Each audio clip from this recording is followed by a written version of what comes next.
KMP28.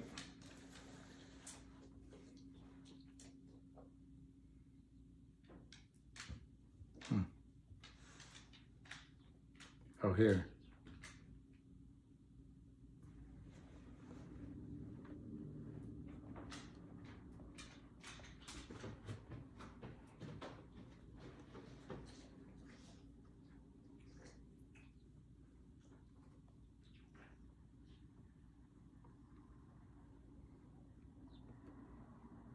Okay.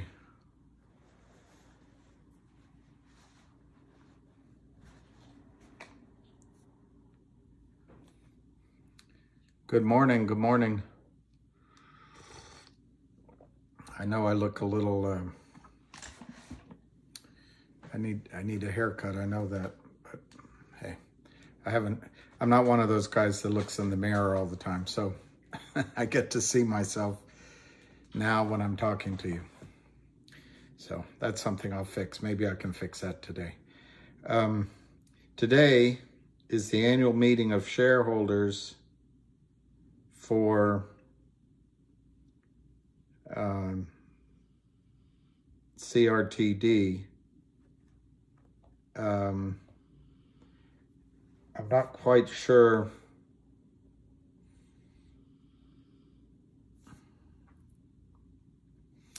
As we talk, I'll figure out how we can get in.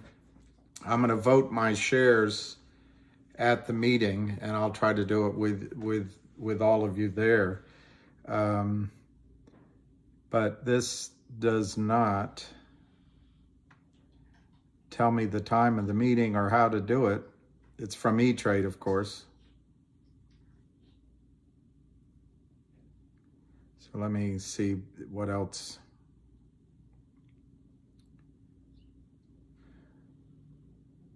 It's too late to vote online. The other thing is we can attend the meeting.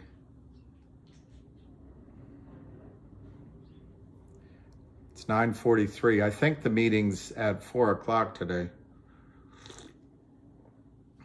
No?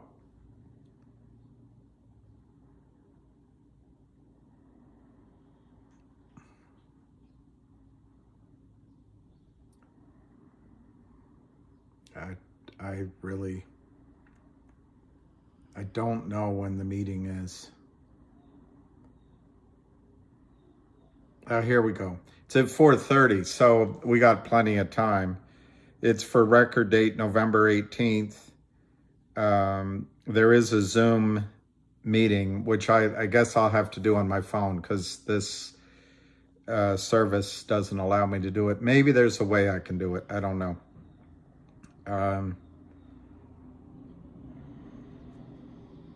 The proxy statement. Let me see what the votes are. They're going to elect 4 directors, approve the articles of incorporation, an amendment to reverse stock split 1 for 500. And I think that's one of the issues that is showing up in the stock price. Reverse stock splits are a disaster. Now this, when you file for your paperwork, everything takes time, has to be approved.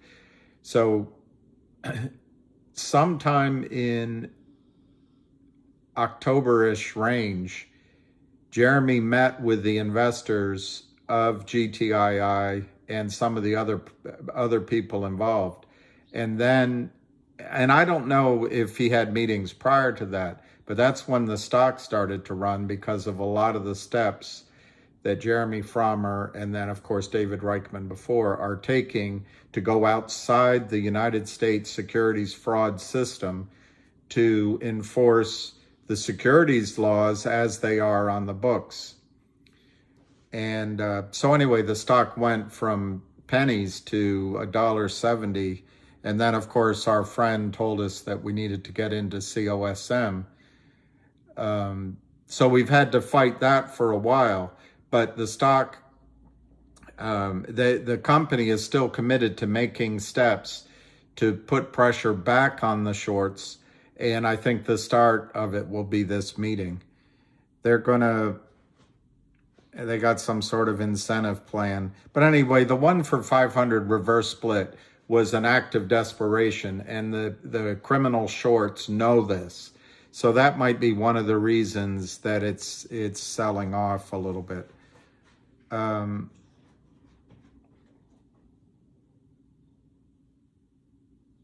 There's some other minor things.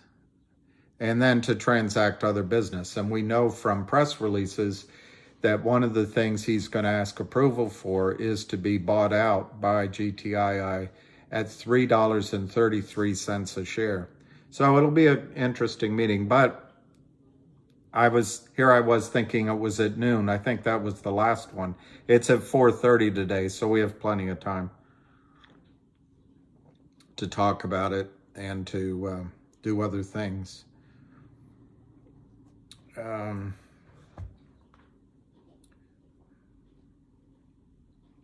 going to try to get some quotes, and then I'll try to answer your questions.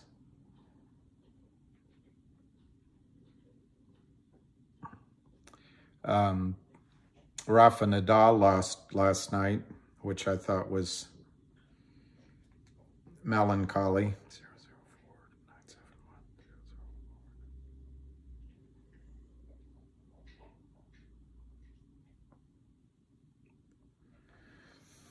But he's such a sportsman. He stayed in the match, even though he was injured.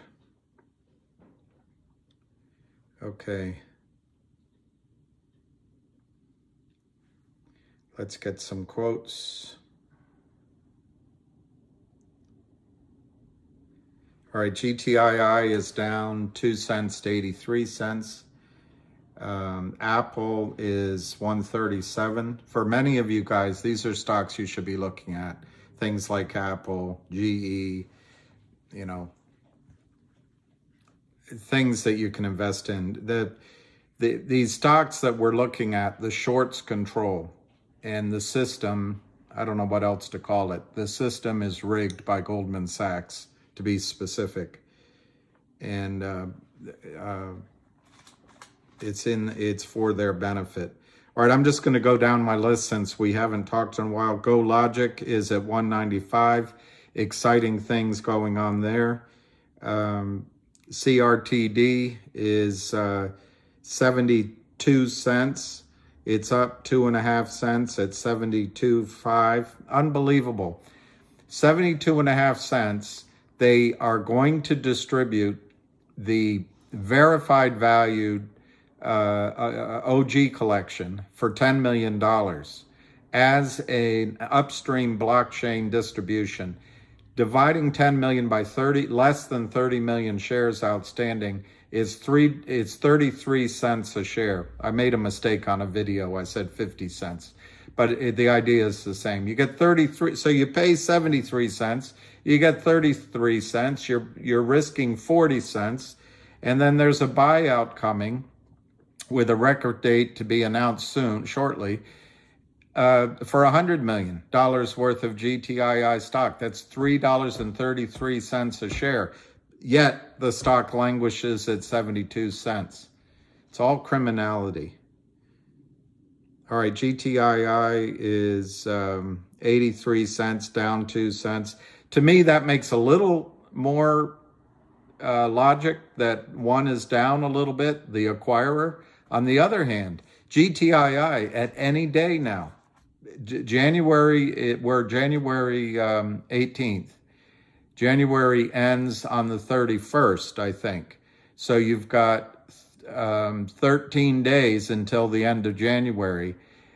Came a written notice to GTII, which was released to you by mail, that the audit is expected to be finished by the end of January.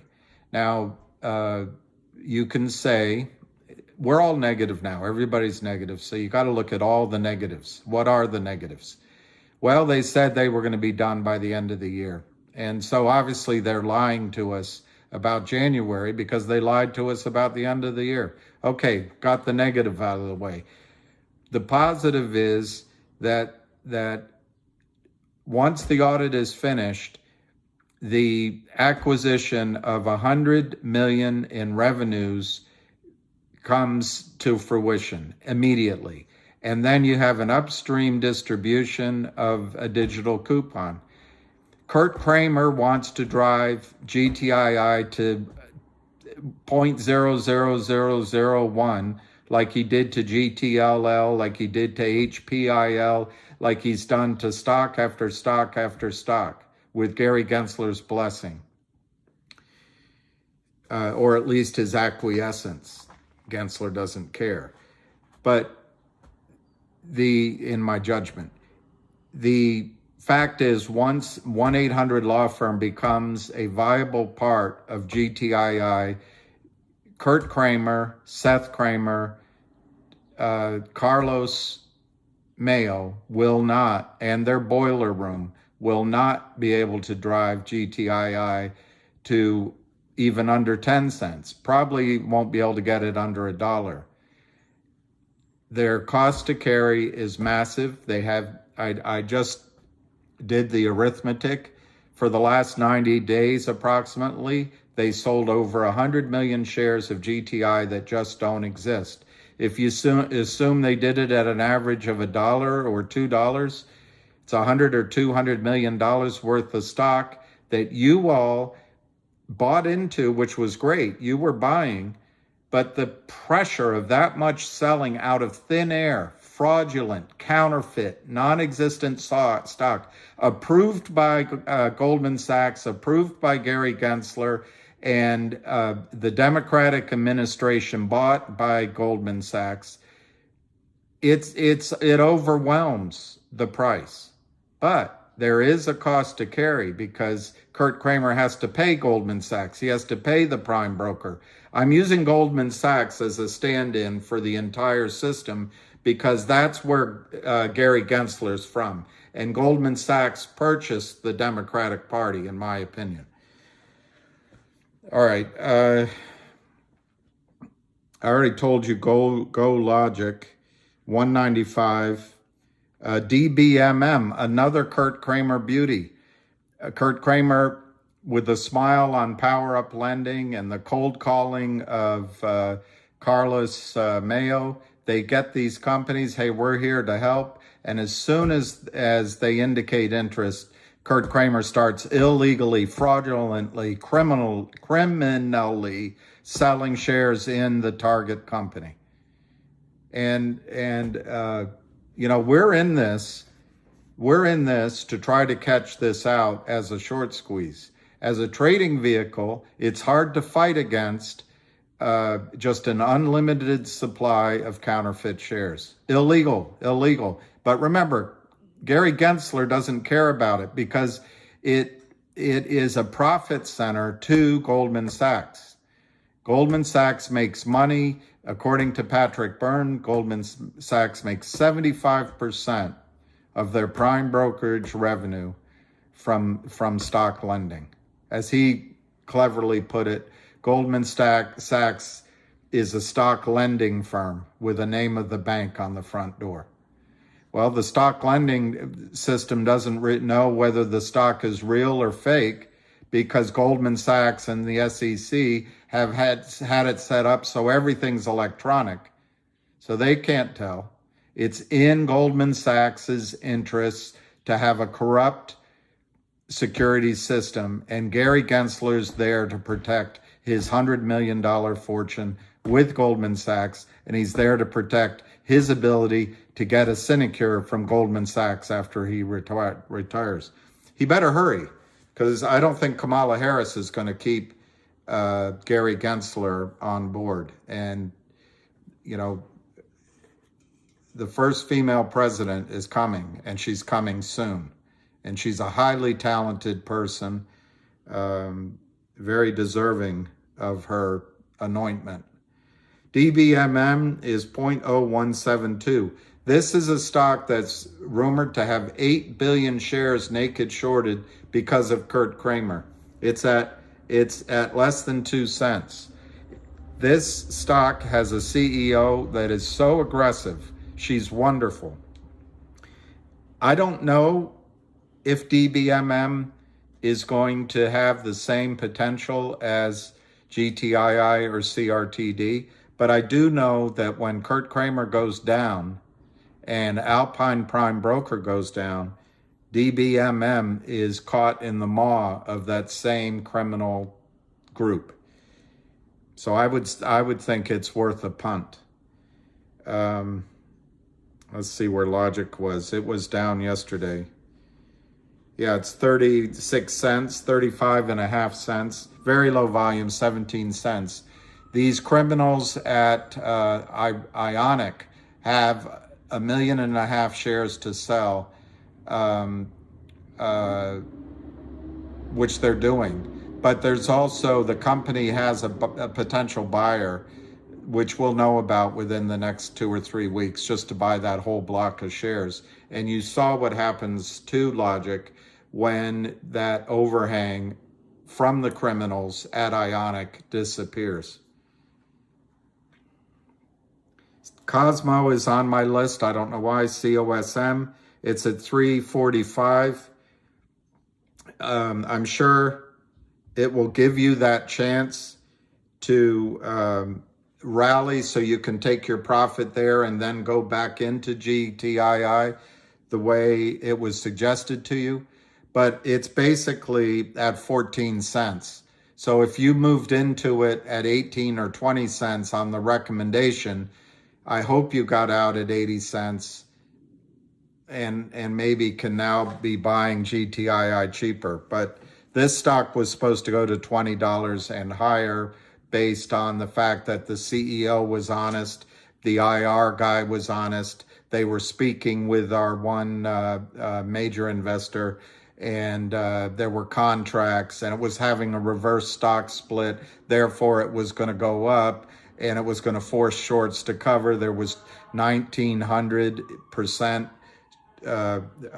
naked short compared to the outstanding shares. It had to go up. Well, they fleeced retail, and now COSM is headed to under $1, in my opinion.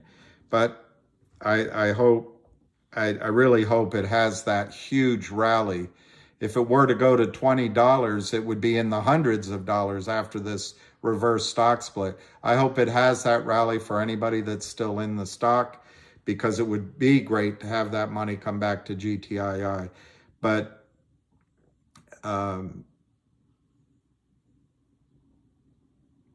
it might be better to take losses in that position. Don't go to GTII. Go to what was the price on it? DBMM.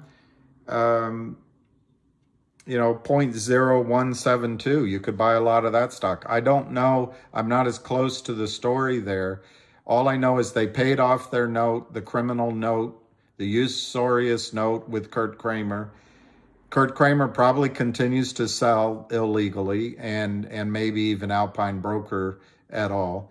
But GTII is doing the hard work to go after Kurt Kramer. When Kurt Kramer falls, and he will, he's just a 45-year-old incompetent, unkompetent crook. He's just a criminal. He'll fall. At some point, you guys are going to get so sick of this system, as I just feel every night when I go to bed. Tell me, who is the one person I can write a letter to? Who is the one person that cares? Who's the one person that I can call? Where's the adult? Goldman Sachs is full of New York investment bankers that just want to steal your money bit by bit every time. And when they get in trouble, they want to get the FDIC insurance. And when it hurts, they cry to the government. They're just the exemplars that Kurt and Seth Kramer have imitated. It's all it is. Anyway, CLNV, I don't know what's that's doing. That's 0.07. That's a Frank Benedetto special. Maybe now he's learned the fact that reverse stock splits do nothing. In fact, they're detrimental to stock prices. Maybe he by now has learned that simply changing a CUSIP number in a name doesn't scare the shorts at all. Maybe now he's learned that when you add meat to the animal, you reduce the number of shares outstanding by a reverse stock split. That helps the naked shorts. And then you make the stock $11. That's a lot of meat on the carcass that they can go carnivore. But anyway, CLNV 0.072. I'm sure you'll be hearing about that one. I saw HNRC, which already had its distribution of $1.75, although I haven't seen the distribution take effect. The deadline passed. That's at 15 cents. I think that's just a huge buy opportunity at 15 cents. I think it'll go back to 25, 30, 40, 50 cents. And apparently there's another distribution that they're going to make for 30 cents a share at some point. I don't know the story that well, but the shorts are crushing it. Just as a trade, I think you can double your money in HNRC, or close, 60, 70, 80% to 100% of your money in a short time frame. I don't know why I have Tesla. I guess it's interesting. Wow, it's up to 135. So I guess Elon Musk is feeling better. And the final one is Finger. Finger just reported massive results, massive. But this is the criminals at The Lind Partners. The Lind Partners. They're driving it down. It's 389. We'll go over, I'm going to read some of your questions first, but we'll go over their earnings. They reported record quarterly revenues. This is Finger of over $11 million. Year over year, it was up almost 100%. Sequentially, it was up 129%.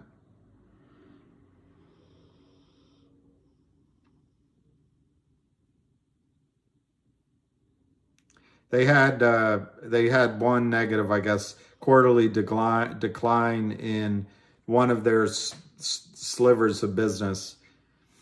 Their cost of revenue was high, so I guess that's something that boo birds can jump on.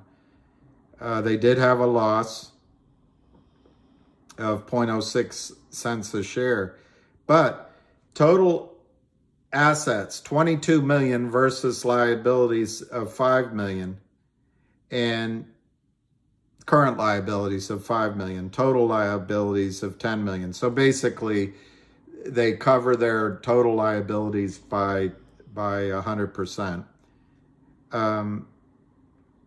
But they have this revenue of 10 million for the quarter,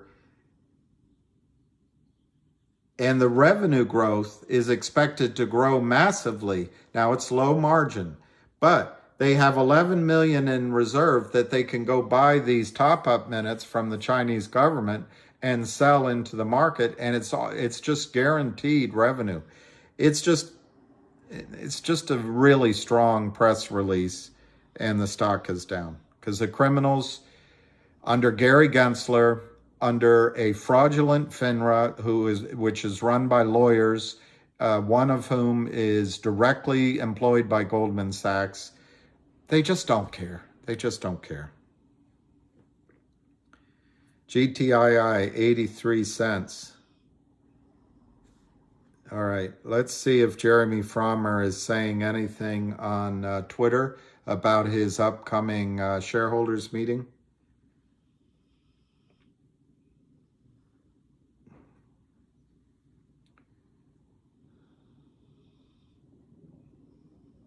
All right, 18 hours ago, he retweeted from Roger James Hamilton, who is the CEO of another company that the same investment group is helping out.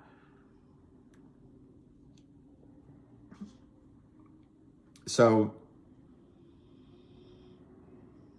they're talking about this guy, Hamilton, went on Charlie Payne's, Anyway, I don't want to get into other names of stocks too much because we already have a palette. All right, he talks about his CEO block, which I joined to become a member of that. I'm going to see if I qualify to be a CEO because I have a small company. I don't know if I'm in the league that he's looking for, but I'm more than glad to fully support Jeremy Frommer. Okay, so Jeremy Frommer says he's going to present to shareholders tomorrow that's today at 4:30, and they put a press release out yesterday. I'll show it to you. This is for Created. They're going to hold their annual meeting. This was written yesterday, so they're holding it today at 4:30 p.m. Eastern Standard Time. You have to be a shareholder of record on the 18th of November to vote, which I am. It's going to be held virtually. It's going to have remarks from Jeremy Frommer, which I intend to run.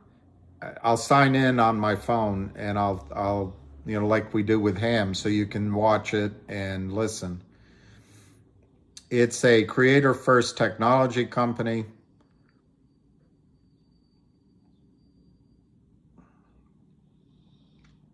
Okay. There will be remarks from Jeremy Frommer on all pending issues. They're going to apply to the NYSE. They have a pending application to dually list on Upstream, which is a blockchain outside of the United States fraud system, securities exchange, and other things, NFTs and sportsbook type stuff. The company is simultaneously pursuing the spin-off of the OG Collection Media Archive and Web 3.0 assets. The objective is to issue the spin-off in the most transparent way possible and to facilitate dividend distributions only to shareholders with shares held of record by either such person or entity through a broker, dealer, agent, custodian, or other nominees. In other words, your certificate has to be in your name. Mine aren't. Mine are in the name of E-Trade. So that's where the short squeeze comes in, potentially. And as we know, Gary Gensler fights against me. Gary Gensler supports criminals like Kurt Kramer. Kurt Kramer is a criminal. In addition, the company is engaged in ongoing discussion with GTII regarding a proposed $100 million stock-for-stock acquisition. GTII would buy CRTD for $100 million in GTII stock, which if you use 80 cents, roughly, somewhat over 120 million shares of GTII. If GTII goes down to 50 cents, it'll be 200 million shares of GTII. If it goes up to $1, it'll be 100 million shares of GTII. If it goes to $2, it'll be 50 million shares of GTII. But the point is, it's $100 million worth of GTII stock. Divided by 30 million, less than 30 million shares existing for CRTD is $3.33 a share. Chop it in half because GTI, don't believe anything they say. They wouldn't lose phone call. It's not worth that much. Chop it in half. It's $1.50, $1.75 you're getting for 70 cents. Upon completion of the proposed acquisition, let me read the sentence again. The company is engaged in ongoing discussions with GTII regarding a proposed $100 million stock-for-stock acquisition. Upon completion of the proposed acquisition, CRTD's CEO and chairman would assume leadership of the surviving entity, GTII, which I don't think it's in here. GTII also is going to change its name, going to change the QSIP, but it's in the sense of the new combined entity, but it's also with this proviso that you'll only be able to get into the new entity with shares held of record. That this isn't saying exactly what I understand is going to happen. They're going to require, through Liberty Transfer, I assume, that the shares presented for the new company have to be legitimate shares. That's where the short squeeze comes, or the attempt at a short squeeze. Remember, Reichman, Frommer, Ham, and other people that you don't recognize are fighting to cause the system to enforce the rules that Gary Gensler actively ignores. He pays lip service to fraud, fighting fraud, as it relates to Kim Kardashian's booty or to Bitcoin, etc. Why? Because Bitcoin and DeFi are a threat to Goldman Sachs's revenue streams. This kind of fraud benefits Goldman Sachs. So Gary Gensler couldn't care less. And as long as we continue to vote in people that don't care about us, they just wanted the perks of $500,000 stipends for giving a speech at lunchtime to Goldman Sachs brokers, we're not going to get anywhere. We have to start electing people that care about honesty, care about enforcing the rules, and care about the integrity of the United States financial system. It is not Joe Biden. It is not Hillary Clinton. It is not Bill Clinton. I'm not sure it's Bernie Sanders anymore. I used to think maybe Elizabeth Warren cared. I don't think any of those people care. Might be Tulsi Gabbard, but she's not a Democrat anymore. So I don't know who we have to select that'll do it. But it's not Kamala Harris, giggler in chief. Her father politically disowned her. He said, I want to separate myself from this nonsense. His father, whose family comes from slave owners in Jamaica and was a professor, I think at Stanford, one of the California universities, but he's a Jamaican. He's not he doesn't come from the African American experience in the United States. He married an Indian, a student. He dated and then married a student from India. So, and then they lived in gated communities, and they lived a life of privilege to professors. And then Kamala Harris married a white guy. I don't get her whole shtick, but you're going to get her. She's going to be the first. I don't know if she's going to call herself Asian or Indian, or she's not African American, but I guess she's descendant from African Jamaican. I don't know, but she'll check all the boxes because her life has had such disadvantages and such racial attacks that she couldn't become a senator from California. She couldn't become the Attorney General of California. She was unable to become Vice President of the United States. I have a really hard time believing that she was ever discriminated against in her life. And I think she had a lot of advantages, starting with dating a married man who was mayor of San Francisco. If Donald Trump had done that, everyone would have jumped all over it. But this was a young woman advancing her career.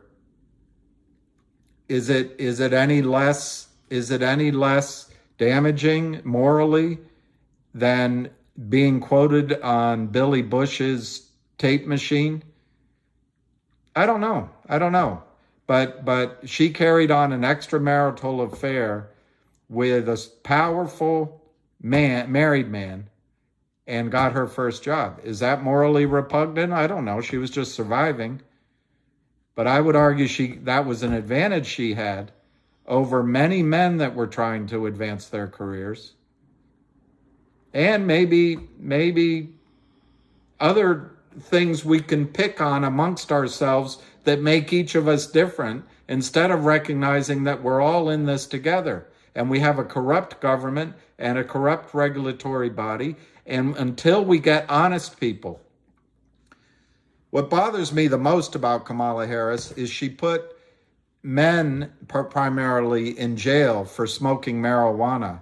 I don't smoke marijuana, but she put them in jail and then giggled that she used to smoke it. Anyway, that's going to be your president. But Gary Gensler is going to lose his position because Kamala's going to want to put someone in, advance someone that's not a white male. Well, Gary, if he wants to change the rules and enforce the rules, he better get on it. But I think we're going to run out of time. So the best chance that you and I have to change the system is align ourselves with guys like Jeremy Frommer and David Reichman and cause squeezes in GTII and CRTD, and there's a handful of other stocks to work on. But to make these stocks squeeze so Kurt Kramer loses money for Goldman Sachs, and then they'll put Kurt Kramer in prison. And that's how we change the system. We're not going to change it through the Democratic Party. We're just not. I'm sad to say it. We're just not going to do it. So Jeremy said yesterday in his press release, we continue to stabilize revenues. This isn't the reason to invest in the company. We're in it for this short squeeze. They talk about their technology.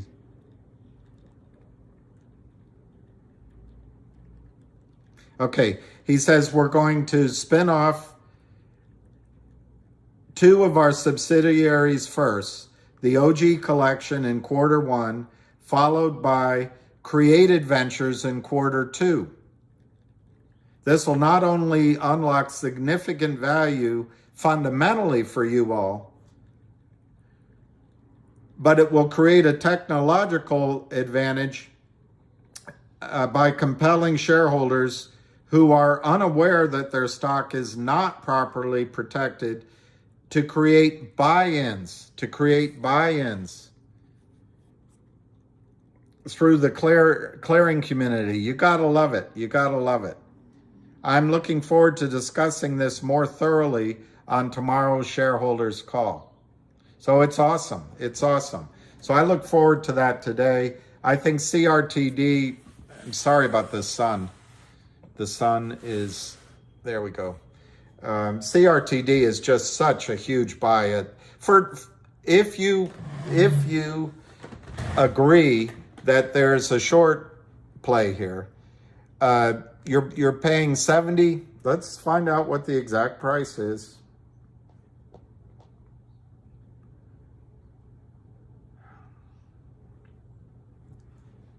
Now GTII is 80 cents.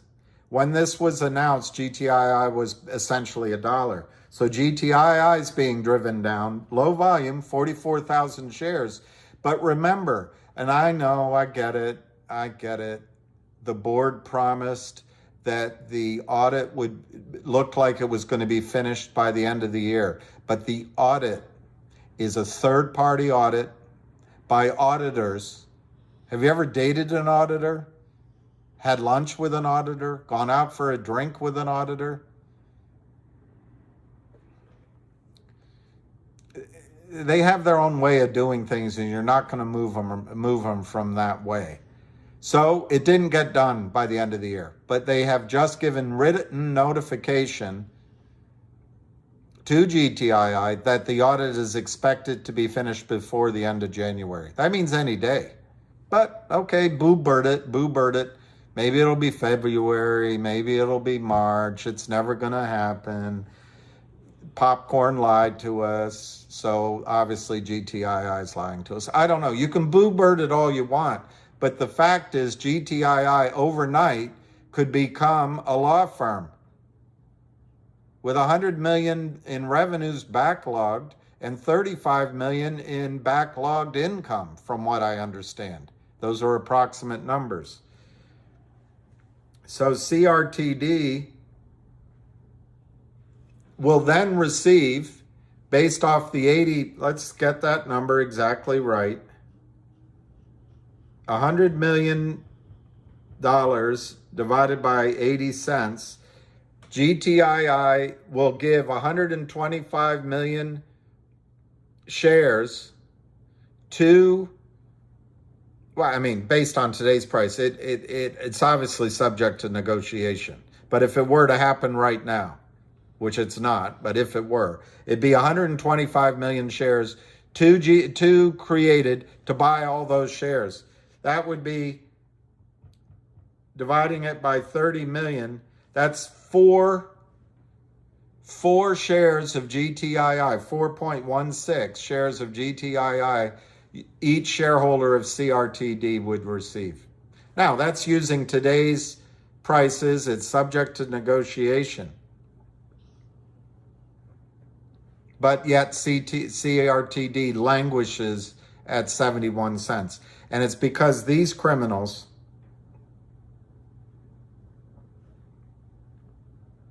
and that's what they are. I'm so tired. This criminal in particular, Philip Vallier, Managing Director, The Lynn Partners.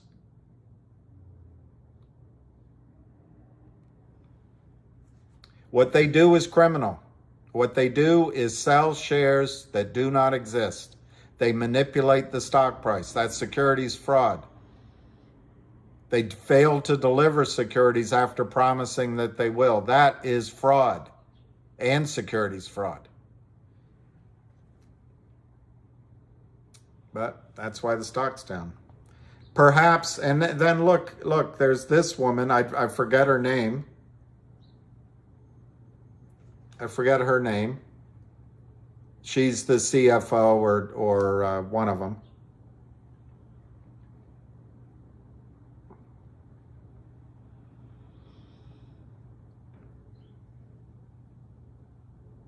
Actually, here's the CFO. Here's the CFO, innocent, but she's part of it, Eileen Kim. And the founder, who clearly learned his chops at other firms that are criminal, Jeff Easton, Managing Director, The Lynn Partners. This is who you're up against. They have less than 150 million under management. They shorted 110 million in Finger Hut before, at or around Thanksgiving. They have shorted over 350 million. Now, it may not all be the Lynn Partners in the case of CRTD. 350 million shares short that don't exist, that are fraudulent. Why is the stock going down? Well, the stock's going down because the supply is complete fraud.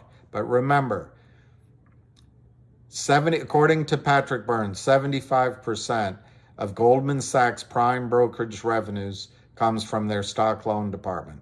When you sell fraudulent shares, you have to deliver to Fidelity something that settles that trade. Well, in comes fraudulent Goldman Sachs. All right, I'm going to start. I'm going to, well, no, CRTD is 71 cents. All right, I'll try to answer questions. Yeah, Philip Peters, I agree. It does feel like we're pissing up a rope. Senator, don't piss down my back and tell me it's raining. You're absolutely right. And that's why I think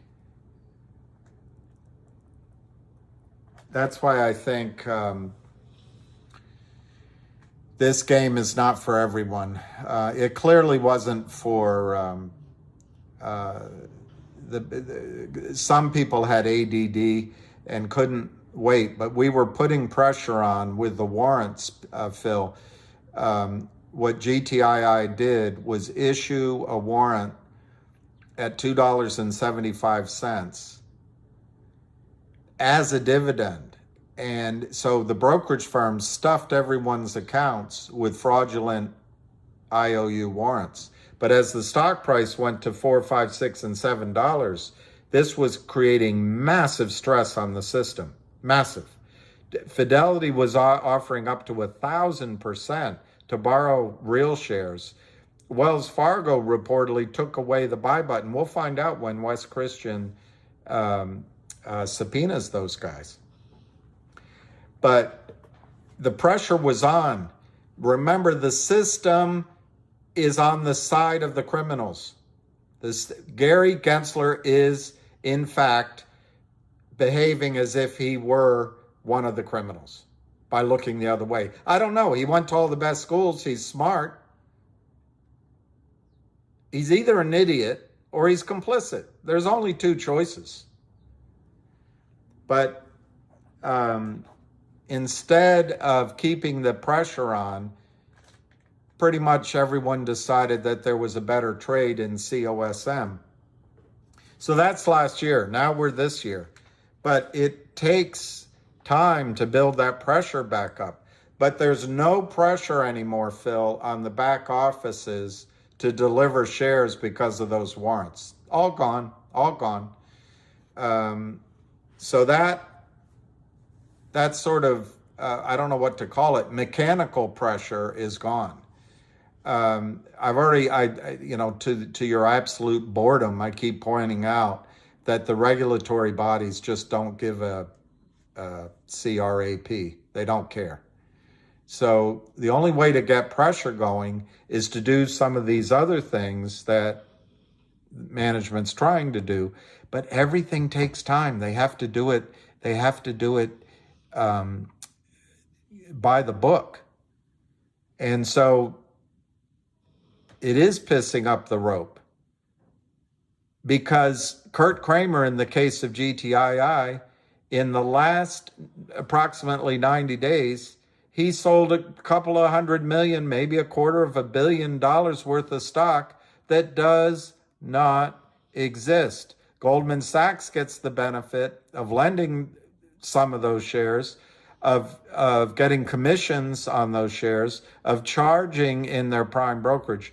It's not Goldman Sachs in this case. It's a group called Alpine Brokerage, best we know. But who knows? Maybe Goldman lends Alpine money. But Goldman benefits from this effed up system.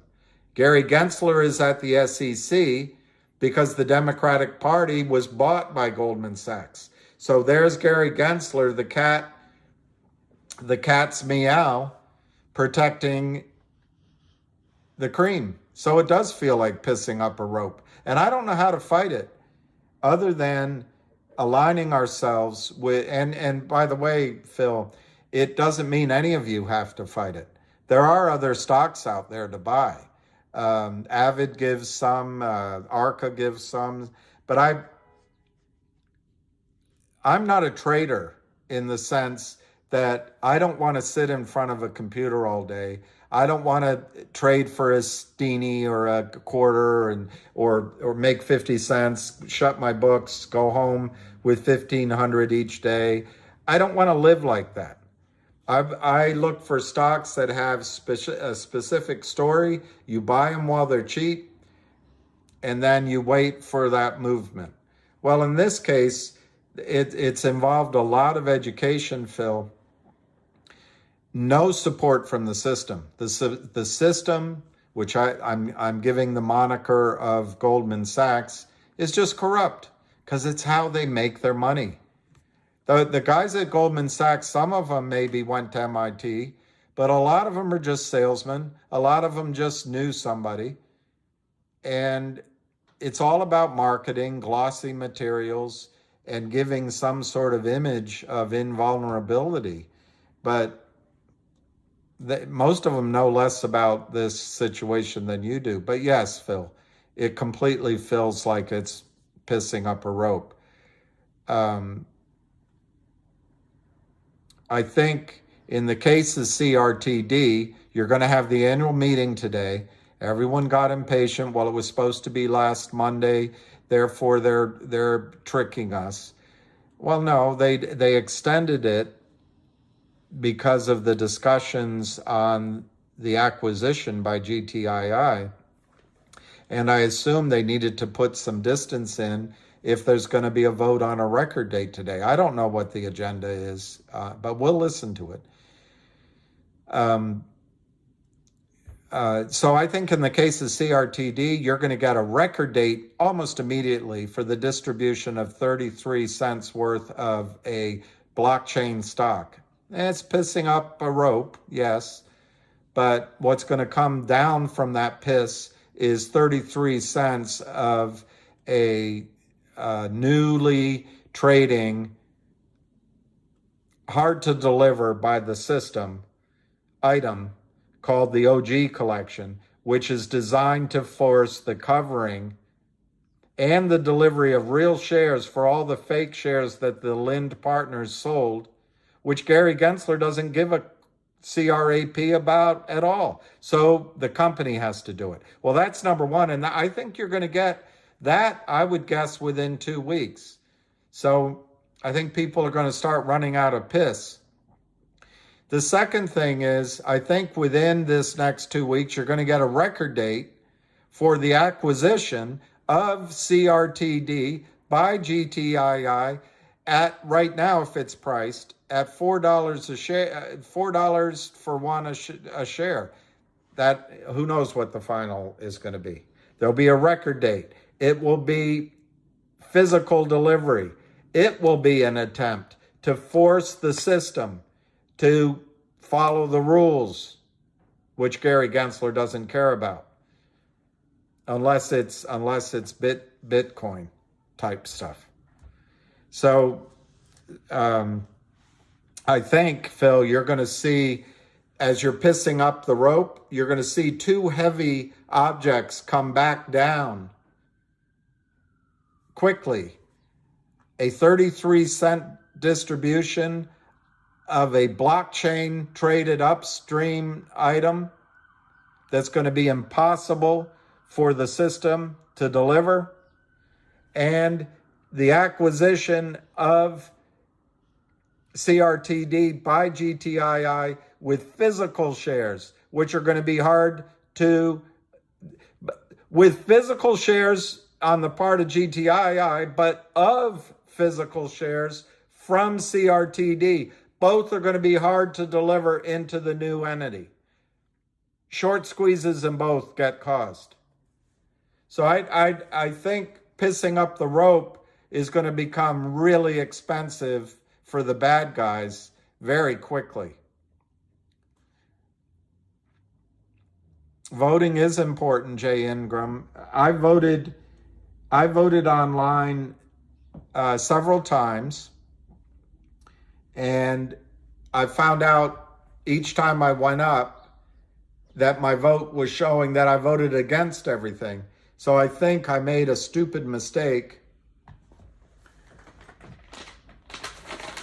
I showed everyone this, and I think the bad guys are voting my my shares. So that's why I asked for a proxy yesterday. So I'm going to vote in person, Jay, and I'll do it live if I'm able to make it all work. I have no problem doing it while you guys watch. But yeah, we definitely have to vote. Hey, James Cipriano, stupefied. What's going to force them to close? Paul V, and how does that, Aline, how does it help GTII?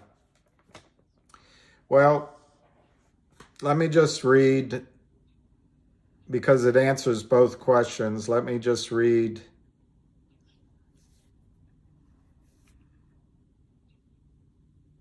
from January 10th. GTII and CRTD today announced that they have executed a binding letter of intent regarding the acquisition of created by GTII for $100 million in GTII restricted shares of common stock. Final acquisitions terms subject. Created has committed to a 30-day won't dance with anyone else letter.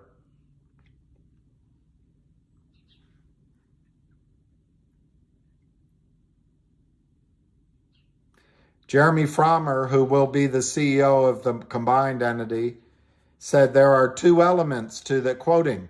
There are two elements to this merger, fundamental and technical.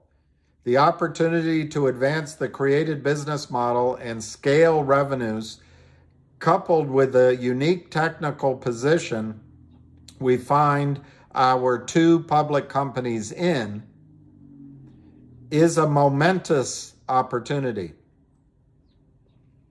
At the time of closing of any proposed transaction, GTII share delivery to created shareholders will only occur in instances of registered ownership with the transfer agent or DTCC.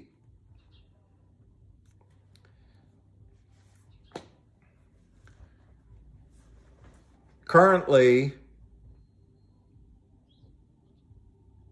the system puts into your accounts fraudulent shares, IOUs. You don't know. Because you have your account at E-Trade. E-Trade puts in your account 1,000 shares of CRTD. You paid $1,500 for. They take your cash and they give you an IOU. It's criminal. It's corrupt. But according to the announcement I just gave to you, Jeremy Fromm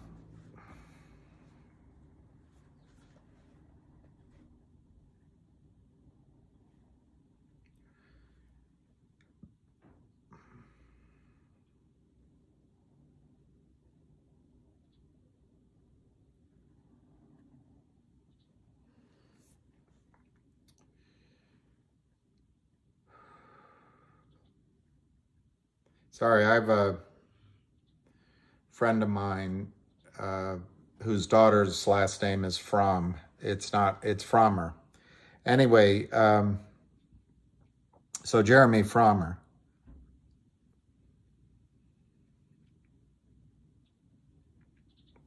Okay, here's Jeremy Frommer, LinkedIn. Here's his experience, LinkedIn. Created for 11 years, founder of Vocal for 5 years, president of Overnight Production, film producer. Those, frankly, he graduated SUNY at Albany, and he went to the London School of Economics. I don't like those film production companies. They're all over New York, and I think that I don't know, there's something I don't trust about them. But anyway, he did that for 5 years. But he did legitimate movies. 50 Cent's 13, Tim Robbins' The Lucky Ones, Lindsay Lohan's Labor Pains. I don't know if that describes the movie or the audience's experience. And Robert Rodriguez's Machete, which I think had this guy in it. I think Machete, if I'm not wrong, had this guy in it. Yeah, it did. I remembered it from this story. So it's a legitimate film group. And by the way, I recommend this if you ever see this book. It's interesting. This guy had a tough life, but he has no anger. He has no anger. Okay, then he was managing, look at that, managing director, head of global prime services. So he was managing director / head of global prime services for RBC Capital Markets. Then he was CEO of Carlin Financial Group, a boutique broker-dealer, which was acquired by RBC in 2008. He was CEO of Next Gen Trading, software development company. He was managing director, head of merger arbitrage trading at Bank of America for 2 years, which that was prior to it owning Morgan Stanley. For 3 years, he was director of merger arbitrage trading at RBC Capital Markets. He was senior partner and head trader, don't call me a head trader at Guard Hill Capital. And then at Bankers Trust, he was senior VP and head trader for distressed debt trading. This spans a time frame from 1993 to today.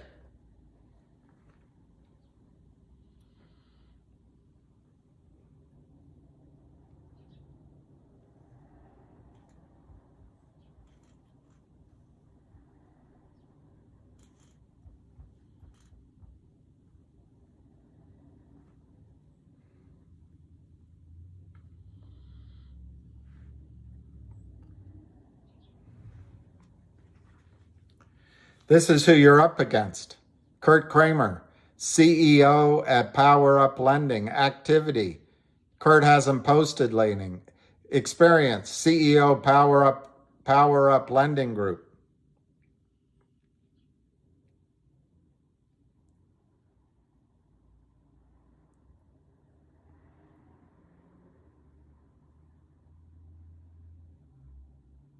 Doesn't have his education. So you ask, how does this help GTII? Frommer, who knows the back office is cold, he knows prime brokerage, he knows delivery, he knows fake shares versus real shares. He's going to run the combined company, and he's going to run the two acquired, because your GTII is going to acquire CRTD, then the combined entity is going to be in Newco, but he's going to do it. It's not going to be the flim flam that was presented to you by Cosmo. And he's going to cause a reckoning. Remember, what Goldman Sachs gets away with by putting fake shares in all of your accounts is that Goldman knows by their analytics that you're not going to show up and ask for your real shares ever. Maybe one of you in the lifetime of the company will ask for your real shares. Jeremy Frommer is going to ask the system to regurgitate real shares of GTII and of CRTD all at once, and the system can't do it. So that's how it's going to help GTII. And I don't know how to explain it any better. I'll keep trying.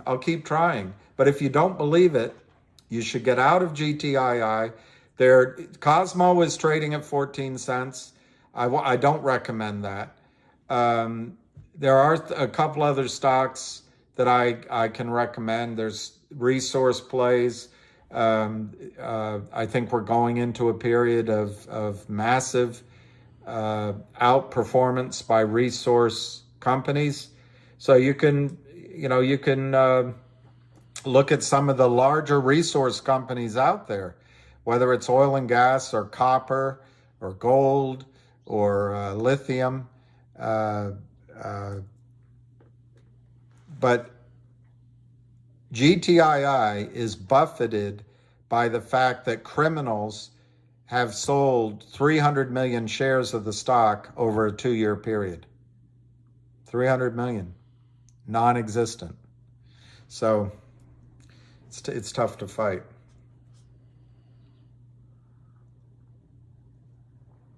Well, Alan, who's the real J? The real J. The real J. The real J. I don't know. I don't know who the real J is.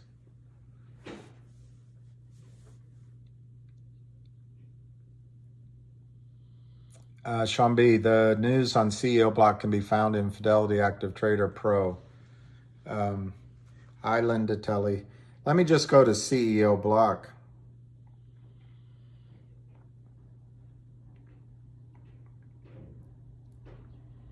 See what happens.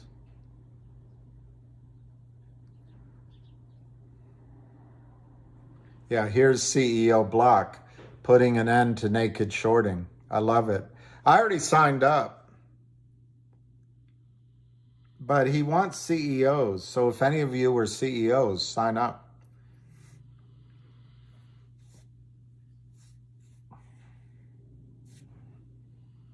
Wow, it really looks good. I remember the stock market. I went down on the exchange several times. Not a lot, considering that I did it for a long time. But that's what it used to be like. Now it's all computerized, and they have these phony market makers just so Goldman Sachs can make money.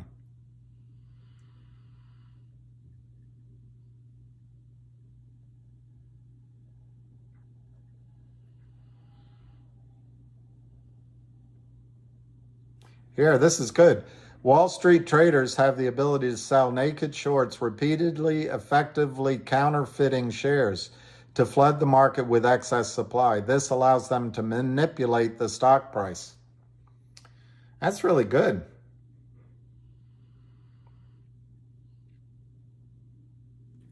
Eventually, short sellers are supposed to purchase shares to fulfill the sales they made, but if the price is not agreeable to them, they can choose to fail to deliver and set a new delivery date using loopholes. Sometimes they intentionally fail to deliver and continue to naked short a stock in an attempt to drive the price down lower and lower. This can go on for years at a time, with the end goal being to drive the business into bankruptcy so that the trader never has to purchase the shares. Guess what? They don't have to pay taxes. Oh, there it says that. They can keep all of the money tax-free. This is predatory naked short selling and is currently running rampant in our market. This CEO of, let me find out. Her name, she's not really a CEO. Her name is Principal. Anyway, it should be here. I should be able to tell you what her title is.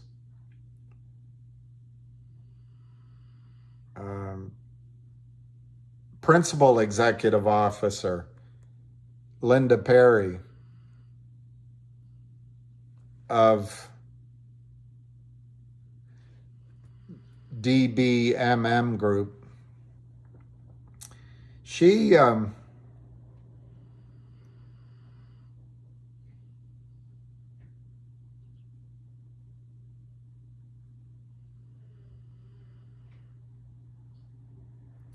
filed, if I can, there, it always comes up. I'm so lucky when it does.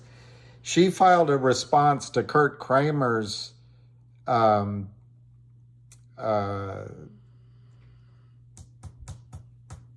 injunction. I don't know. Here, it says what it is. In the matter of digital brand media and marketing, answer for rulings on the pleadings. But anyway, Kurt Kramer was actually perversely suing DBMM. But anyway, she puts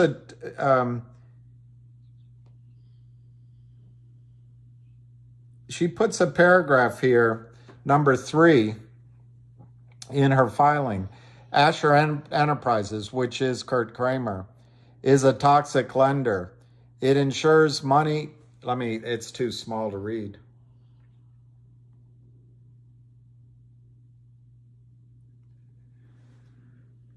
Asher Enterprises, Kurt Kramer, is a toxic lender. He loans issuers money and takes convertible interest and then proceeds to relentlessly convert shares materially discounted below market price to perpetually sell at a profit and ever decrease the shares price, because no matter how low the price goes, Kurt Kramer is always selling well below its cost basis. The share price can never go up with a selling pressure, and Kurt Kramer never stops. I love it. I've read a lot of these. And this is as succinct and as direct and as clear as any I've ever read. So that's DBMM.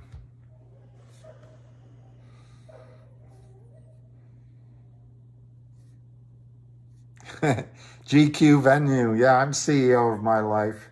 I am captain of, how does that go? You are captain of your destiny. Captain of your, oh captain. I guess we're OCEO.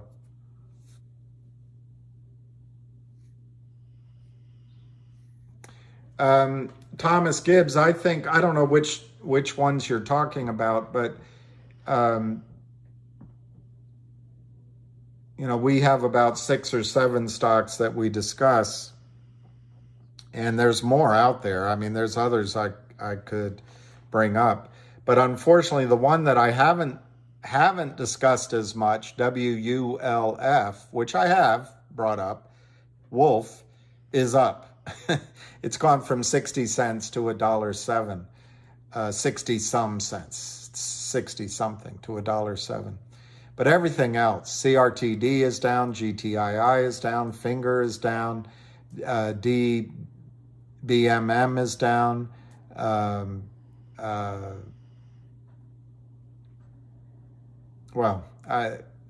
There's a couple of there that I didn't really recommend, but they're all down. So you're right. The problem is, if we watch them every day, if we trade them, we try to trade them, I think it's a mug's game. Unless you see the lower prices as an opportunity to buy more, 1, or 2, unless you were one of the guys that traded while it was higher and are able to buy back now, it's really uncomfortable to sit here with the stocks down, time going on. What's the timeline? Let me go through the timeline again. GTII has signed a definitive agreement to buy 1-800 law firm. It took months because it was lawyers. That deal got signed like a big baseball contract, pending a physical. The physical was announced in September that it would be completed by the end of the year. At least 3 times since then, they gave us updates that they anticipated the third-party audit of 1-800 law firm to be completed by the end of the year. That was the last thing to finish the deal. Well, it wasn't completed by the end of the year. That we just received news that it's going to be completed by the end of January. 2 avenues. One, we assume it's just like popcorn. He's lying to us, and it's just more fraud, and GTII never does anything they say they're going to do. We can go down that route. That's something we can choose to do. And if I wouldn't see why one would stay in the stock if you don't believe what the press releases say. On the other hand, we can see that the press release says it's a third-party audit.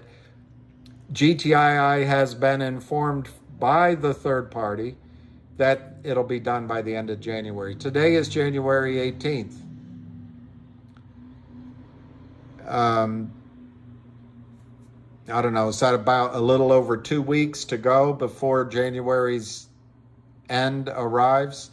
So that's the deadline, that's the time frame within which GTII will become a law firm.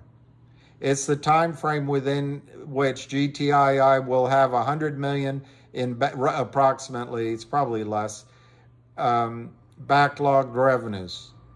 That's the time frame within it which GTII will then be able to announce an upstream blockchain distribution of a coupon per share for $500, $1,000, or $100 a share, whatever it is, that the system cannot deliver to you, trying to force a squeeze. So the time frame for GTII in the context of 1-800 law firm, I think is 2 weeks. Where do I come up with that? That's the end of the month. That's the end of January. GTII also has pending in the background the potential of an acquisition of a Chilean lithium mine. This has been going on for at least a year and a half. But, you know, the board of GTII always lies and never does anything that it promises. Okay, that's the negative. The positive is that GTII has continued to work on the acquisition of this lithium mine in Chile. My guess is, because it's popped up on Twitter, because time has gone by, that if something's going to happen on that lithium mine, it's going to happen soon. What is soon? I don't know. So I'm going to give myself the first quarter, the entire Q1, for something like that. That means another two and a half months as a possible time frame for getting news on the acquisition of $15 billion, 40% interest in a lithium mine. It had to go through government channels, big banker channels, and a lot of negotiations. I will give that a 30% odds of happening. But if you want to risk that in, you know, that's sitting out there. So that time frame. Now, obviously, I mean, it's just so obvious, it's tough to restate it. But obviously, could be the fact that the board of GTII is lying to us and never gets anything done that they say they're going to do. Okay, there's the negative. The positive is they've continued to be working on this green technology, which I don't agree that it is, but that's what everyone's excited about, lithium mine. That could revolutionize GTII overnight. Okay, the third thing with GTII. GTII has announced, and they're in the 30-day period, that they are going to buy CRTD. Combined in that is Jeremy Frommer, the CEO of CRTD, is going to run the whole kit caboodle. He's highly skilled at the back office, and he wants to cause the system to regurgitate the real shares of both GTII and CRTD at the same time. In the case of GTII, there's likely 300 million shares sold by Kurt Kramer and his criminals that do not exist.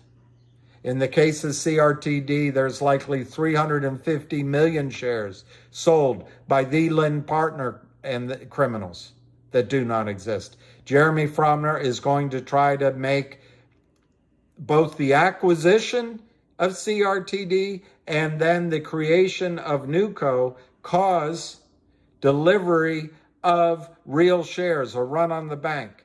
That, I think you're going to get record dates anywhere from today over the next 3 weeks. So that's your new time frames. I would say 2 weeks on the 1-800 law firm, 3 months, 2.5, 3 months on the Trento mines, and less than 30 days on the acquisition and everything Jeremy Frommer wants to do. That's for GTII. What's the time frame from CRTD? CRTD has already announced that they're going to distribute the OG collection, which is 33 cents a share. I've already announced that. I expect that within 2 weeks, at least a record date. CRTD has already announced that they are willing to be bought by GTII. The shareholders meeting is today. The vote is today. I expect that today. CRTD has given a 30-day non-compete standstill agreement. I expect the acquisition to occur within that time frame with CRTD. So that's the time frame for CRTD, sometime within the next 30 days. On Finger, they've already announced their massive revenues. They've got Wes Christian fighting the Lin Partners. What's the time frame on the stock to move? I think that's a little more difficult because it's got puts and calls, and I don't know how deep the criminal network that the Lin Partners operates within is. But at some point, the massive revenue growth at Finger is going, the fundamental story is going to overwhelm the Lin Partners, who criminally sold 150 million shares that do not exist of Finger when there's likely only 2 to 3 million shares in the realistic float. The float you see on Yahoo is a lot of people that have their shares in their vest pockets and live in China. So the realistic float is extremely small. When that goes, it's going to explode. But I have to say the time frame, the Lin Partners, there's been 3 or 4 great pieces of news on Finger. None of them made the stock go up because the Lin Partners can continue to criminally sell. What's the difference between that and GTII and CRTD? Jeremy Frommer. That's it, period. Jeremy Frommer. Finger is run by a timid CEO. Timid. His nature is timidity. His nature is to work in a very plodding, very careful way. It's okay. He's built an incredible, he's a tremendous builder of a company. He's done a magnificent job. But you're not going to see him do anything to shake up the system or make it happen or stick his head up above everyone else's so it can be shot off. Jeremy Frommer, he's going ahead like he's a combination of Arnold Schwarzenegger and Rocky Balboa and the Incredible Hulk.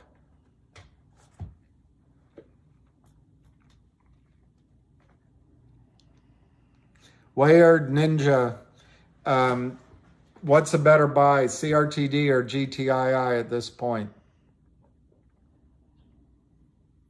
I've thought a lot about that.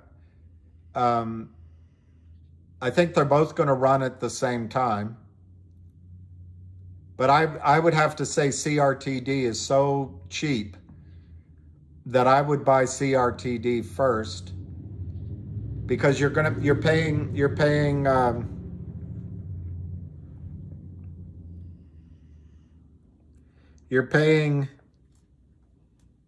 now 69 cents. Unbelievable.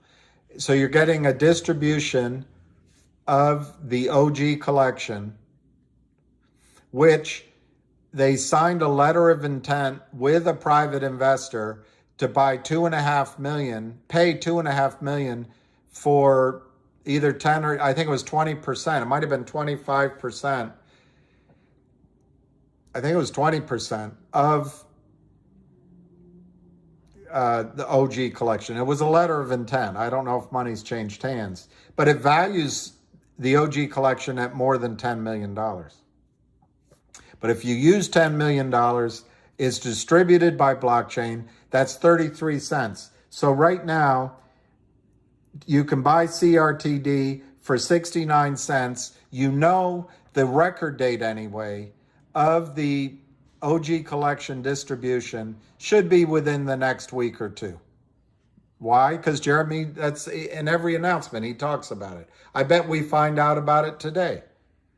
So you pay 69 cents, you get 33 cents, so you're risking 36 cents to be bought out by 100 million shares, $100 million worth of GTII.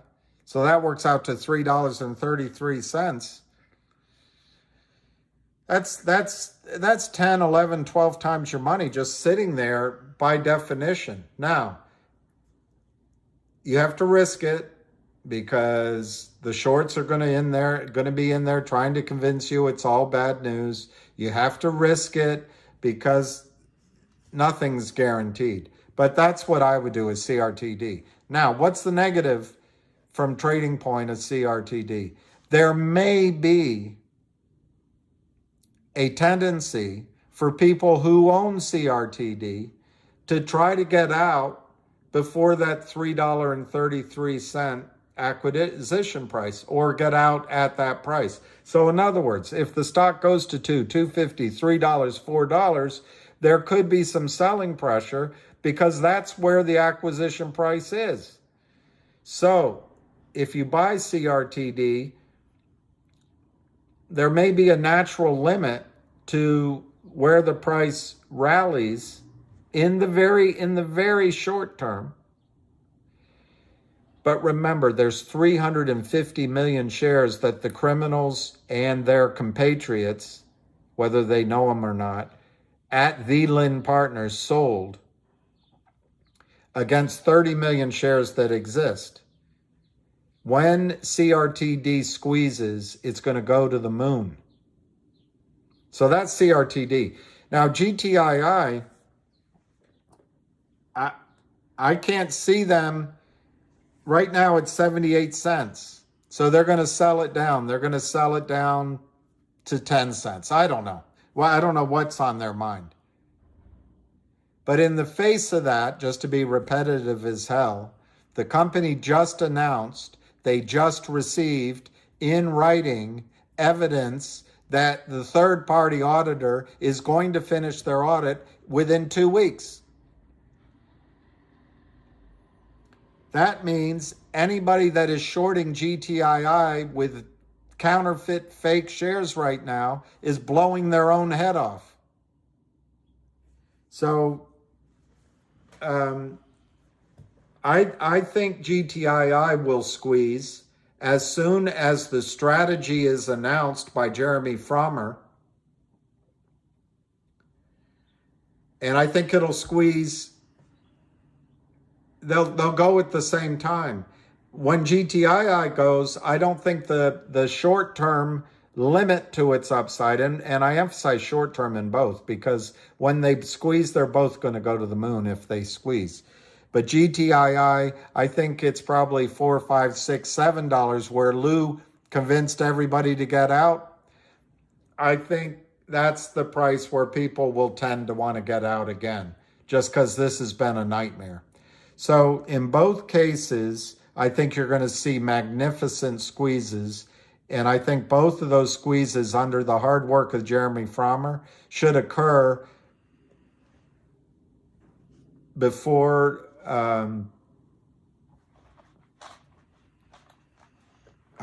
before Easter, well before Easter. But CRTD, because it has the distribution of the OG collection into a separate thing you'll own, seems to me to be the one to buy. You pay 69 cents, you're going to receive if you hold it through the record date, and I would hold it longer, because if you distribute more than 25% of your value, they can move the record date around. So I mean the distribution date around. So, the record date. In other words, they might say the record date is January 21st. But since it looks like distributing almost half the value of the stock, there's a rule that they can make the distribution date actually February 3rd or something like that. So I wouldn't be quick to get out of the stock if you buy it. I'd make sure I received my 33-cent distribution. But if you're paying 69 cents, you're getting 33 cents in a separate thing. So you only have 36 cents at risk on CRTD. So risk reward, you're risking 36 cents to get $3.33 acquisition by GTII. That seems to be the more defined risk reward bet right now, CRTD. You also get thrown in the possibility that CRTD goes to thousands of dollars a share in a short squeeze. Now, GTII, I think they are shorting it because they can. No one's buying. But I think, I don't know. I don't know if repeating these things makes them happen, or if repeating these things makes them any more true, or if repeating them does any good at all. But within 2 weeks, GTII, by everything that we can judge right now, is going to become 1-800 law firm with $100 million in backlog. Is that worth 78 cents a share, or should it be 7 cents a share, or should it be $1.70, or should it be $5? I don't know, but I do know the cost to carry 300 million naked short at the flimsy prime broker Alpine, and by these criminals, Kurt Kramer and his brother. They can't afford to carry it. They're underwater at 78 cents. Their average cost is below 78 cents. It costs them $50,000 to $100,000 a month to carry the position minimum at the prime broker. It costs them for their legal fees to tell the world that they're honest men and they're not criminals, and so they can settle with the SEC. They're paying up to $5,000 an hour at Gibson Dunn.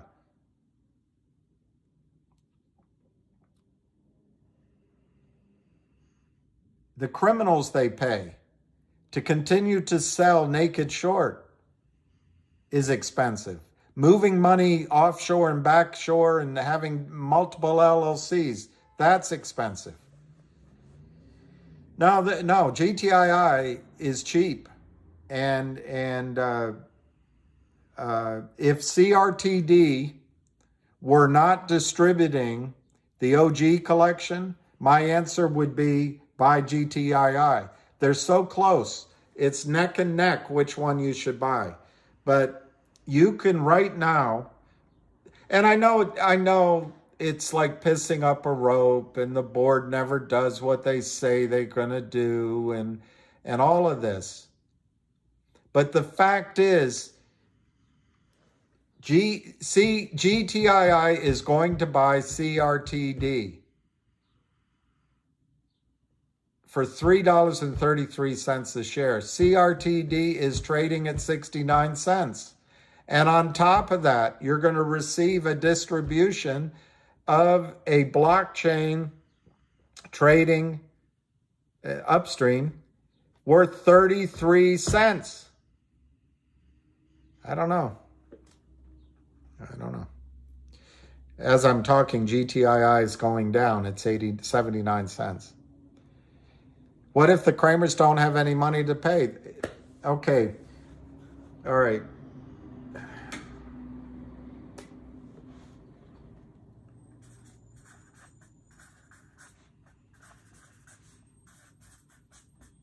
Let's just assume the Kramers have have, I think it's too much. But we'll assume that Kramers have 40 cents in GTII. So they're down 120 million right now. They're losing 120 million right now in GTI, Kurt Kramer. Let's just, I think it's more than that, but let's assume that.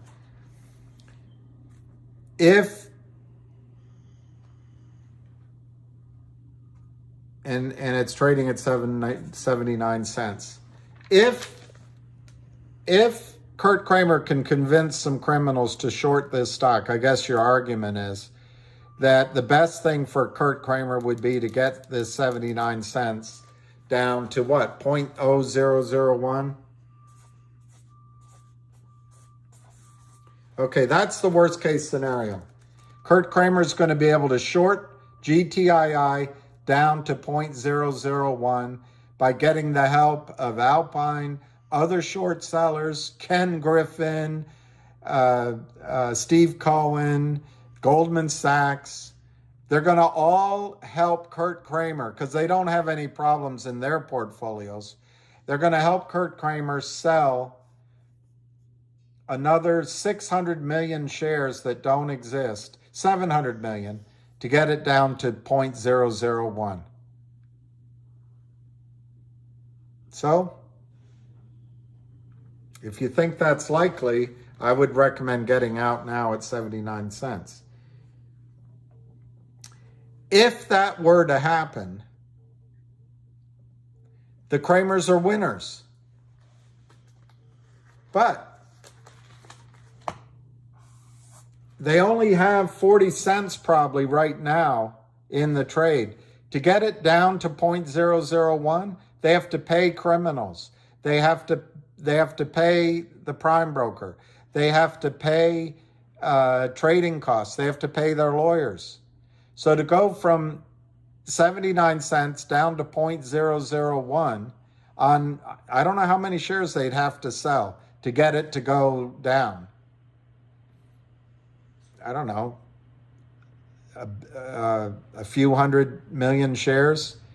They're going to have to pay 10 cents a share to the criminals, 3 or 4 or 5 cents a share in commission. They're going to have to pay their legal fees. They're going to have to absorb losses, trading losses on behalf of the criminals. So, and they're not going to sell everything at 79 cents. They're going to be driving it downward. So I don't know. It becomes complex to come up with how much Kurt Kramer could put in his pocket criminally selling it down to 0.001. But it's going to cost money. It's going to cost money. And my guess is, frankly, to make money on this whole trade, they have to sell the stock to minus 50 cents to make it a profitable trade. There's no room in it for Ken Griffin to make a profit. There's no room in it for Stevie Cohen. There's no room in it for Alpine. But I know, we got to make sure that we look at it as if they're gonna win. All right, in the face of that. So at the most, I think, the Kramers could make is, I don't know, pennies a share. But I think they actually it's going to have to cost money to drive this down. In the face of that, sometime in the next 2 weeks, the auditor's going to finish the audit, and the Kramers are going to have to deliver shares both in an acquisition of CRTD into a new co, but also probably because of a buy-in, because it becomes a law firm. Well, what if the Kramers run out of money?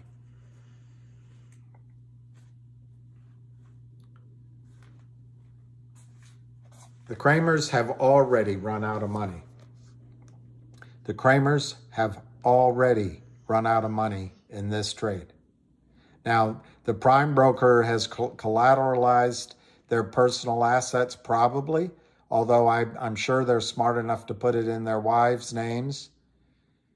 but they're already down 120,000. So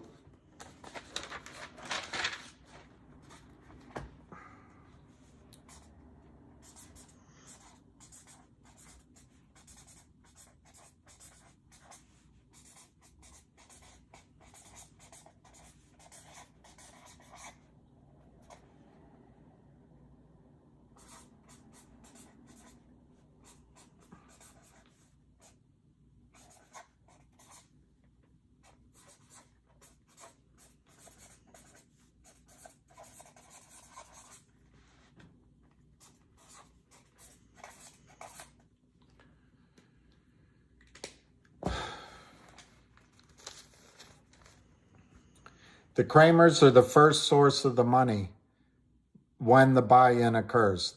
I've already shown you the Kramers are broke. They'll walk away from their LLCs as it relates to GTII. To the extent that there's cross-collateralization required, perhaps some of that money will go to help give you the other side of your buy-ins. The Kramers are broke. It's all gone. The next place that the system will go to for money is Alpine Prime Broker, where the Kramers have run all of their trades reportedly. It might be other prime brokers, but it'll go to the prime broker. Alpine doesn't really have any money either. They're just a sketchy prime broker. If Alpine goes broke, covering billions of dollars in losses, it'll go to the other broker-dealer on the other side of your trade. Let's say you traded with Fidelity. Fidelity will say, well, E-Trade gave us a delivery notice. They said they were going to deliver. Let me call them. So your broker will call the other broker-dealer and say, hey, you told us you were going to deliver the shares on behalf of your client. You never did. You owe us. So the other broker-dealer is on the line. But that'll become a battle back and forth. Your own broker-dealer, Fidelity in my example, will have to put money into your account. They'll have to go buy in the shares that they told you they put in your account.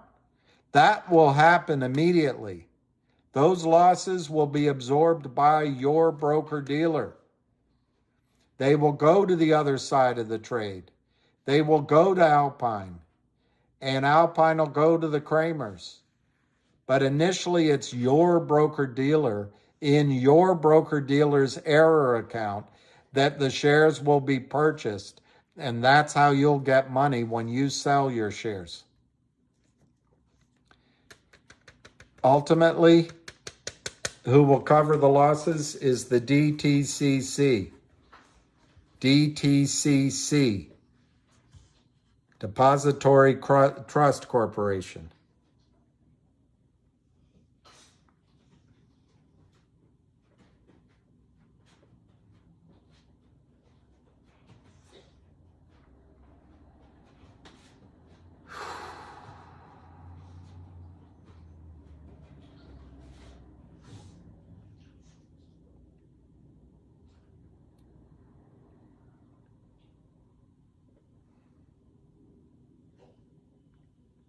Look, I don't know why they're putting up old data. This is from 2018. It's gone much higher since then, but I'll just use it. Depository Trust and Clearing Corporation. Revenue, almost $2 trillion. Net income. And then total assets. $47 trillion. $47 trillion. Trillion.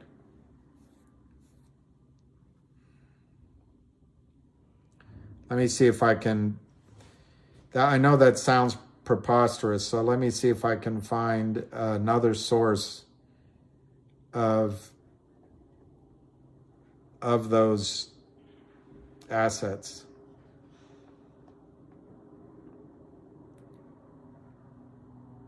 Sorry, I said trillion. It's billion. It's billion. It's billion. According to this, total assets, 47 billion. 47 billion. I swear I saw trillion somewhere else.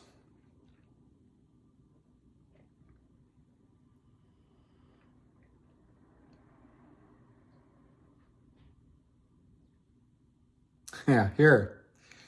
So you think I'm crazy. It's assets under their control. DTC retains custody of more than 1.4 million active securities issues valued at $87 trillion. $87 trillion. $87 trillion.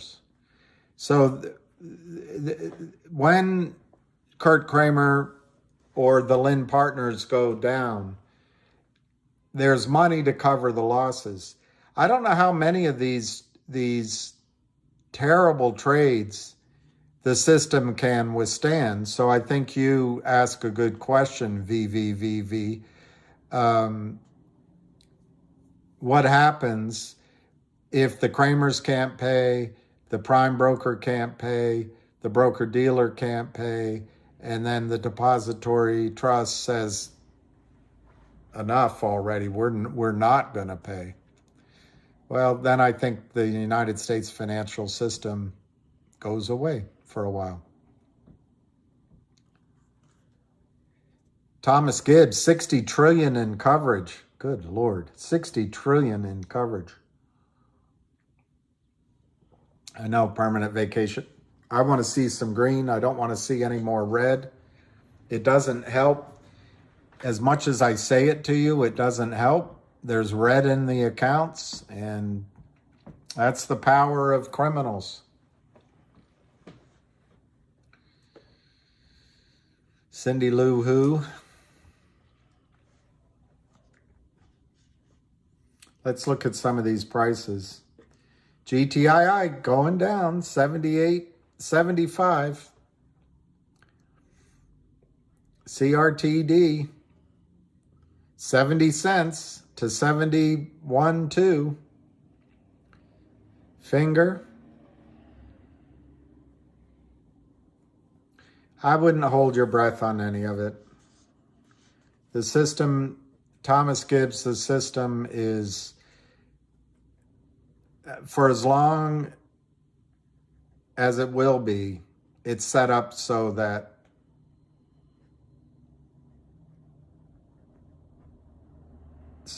I wouldn't hold your breath. 386, 390 on finger.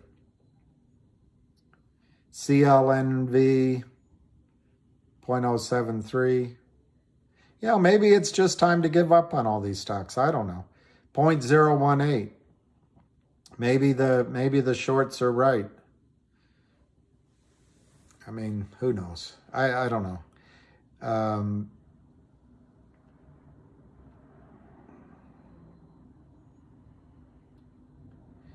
Obviously, if you look at the stock price, the stock prices are telling you that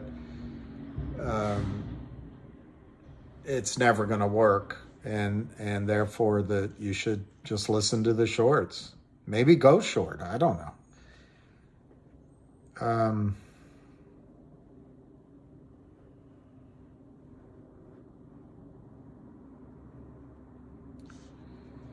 COSM's down to 13 cents.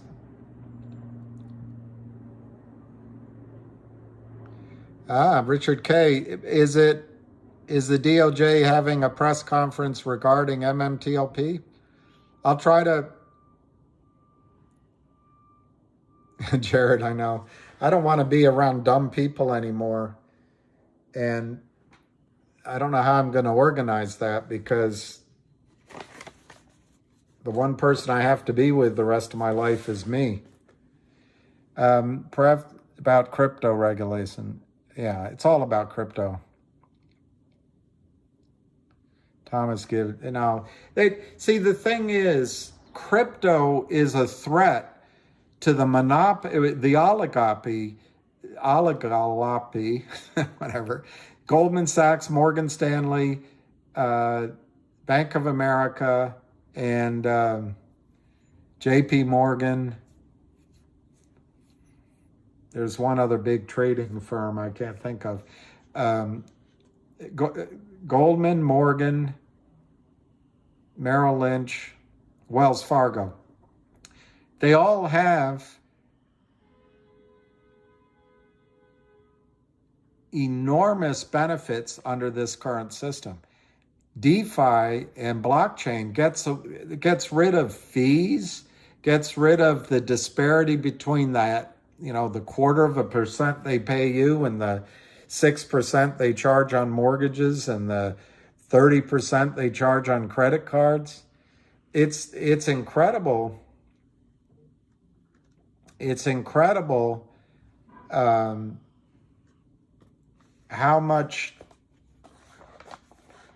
they suck off of the system, and everyone thinks they deserve it. So anyway, that's why they're fighting crypto, because crypto is a massive challenge to their earnings streams and their revenue streams.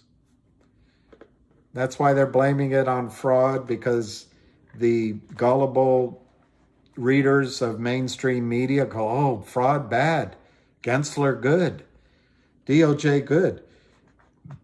But mainstream media will not report on the trillions of dollars that have been stolen from the markets by the criminals, and probably trillions, a smaller subset of trillions in taxes that have not been paid.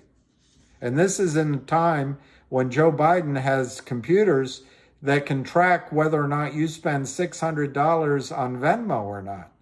We couldn't settle these trades. They have computers that can hear you say, God is great in Arabic, and then you're targeted. We don't have computers that could track down that the QSIP number on this certificate belongs to, Skinny Whale, and she sold it, and it's now been purchased by Richard K, and it's going to settle today. We don't have computers that could do all that? Of course we do. It's just set up so that Goldman Sachs can grift. It's all it is. They just want to grift. A little bit here, a little bit there. Go home at night, we made some more money, and when there's risk, we'll divide the bank. We'll become an FDIC insured. The taxpayer will pay for it because we're great. Ugh.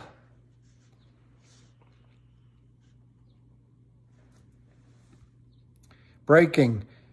DOJ will hold press conference to announce major international cryptocurrency enforcement action.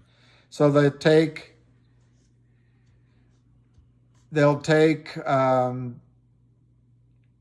Jay, it all goes to the top. What's that, Thomas Gibbs? CRTD is even less, 342K. I don't know. I guess I'm just a rambling guy. I've been rambling without paying attention to your conversation.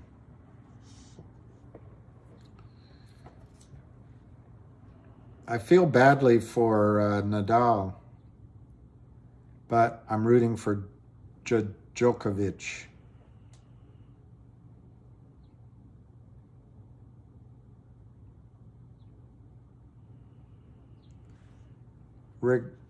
Rigatoni. At Rigatoni, correction. I don't know. So at noon, maybe we can all watch it separately, because I'm not that interested in the D. Actually, one thing I'd be interested in is who's giving the press conference. That would be a guy to write a letter to. Moon River. What about Murray? Murray? What about Murray? Oh, Andy Murray. Andy Murray won. Andy Murray won against against, was it Berrettini? Anyway, Andy Murray won. And I like Andy Murray. If he could regain some of his form, maybe he could. I bet that's what he's driving for. He wants to win one more tournament. I just hope Nadal doesn't have to have his hip replaced like Andy Murray did.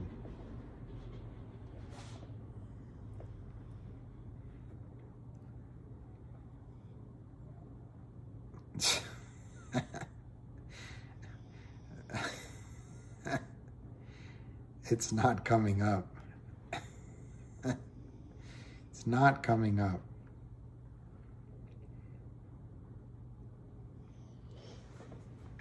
Rock your shorts and bend over, Mr. Babar. We don't want to do that. So, my kidneys feel a lot better in this position. Maybe it's just that I'm not doing any calisthenics. If I did some sit-ups in the morning or bent over like this, I'd probably feel 100% Moon River. Thank you, Doc. You ever serve time? Breathe easy. Breathe easy. Let me see that question, son. How can the shorts cover CRT to... Yes, it will cause CRT to rocket. You got it, son. When you write down 30 million next to 350 million, that means there's, well, depending on how you read the 350, no one knows for sure. There's either 320 million that have to be bought back that don't exist, or 350. I argue 350. Because what's real in the accounts is probably separate from what the criminals sold. But anyway, either number is massive. 320 or 350 million fake shares have to be bought back because your broker-dealer has to deliver to the transfer agent real shares that are represented in your account. Remember, you put up money, and they said, I'm not a lawyer, there is a term for it. It's like when you go park your car, that little ticket you get, they have all that written crap on it, because lawyers previously would win law cases because when you gave your car and they gave you the ticket and you gave money, they were assuming responsibility. Well, now it says right on it, we're not assuming any responsibility. Well, it's a similar situation. You gave your money, they gave you confirmation, trade is done, they guaranteed that trade. Well, that means they got to go buy stock, real stock, to put in your account. And that's where the squeeze comes from. You're absolutely right, son. And right now we're all going, oh, it's never going to happen, which that's how I feel. I got to tell you, that's how I feel. Shorts have all the power, but the shorts really don't have any power. They're like bullies on the playground. They're scary until they get punched in the nose. They don't know what they're doing.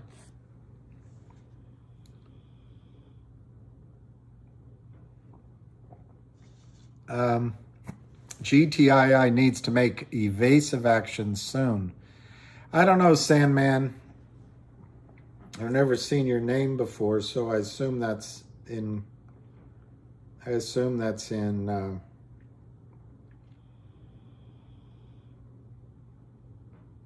Well meant, but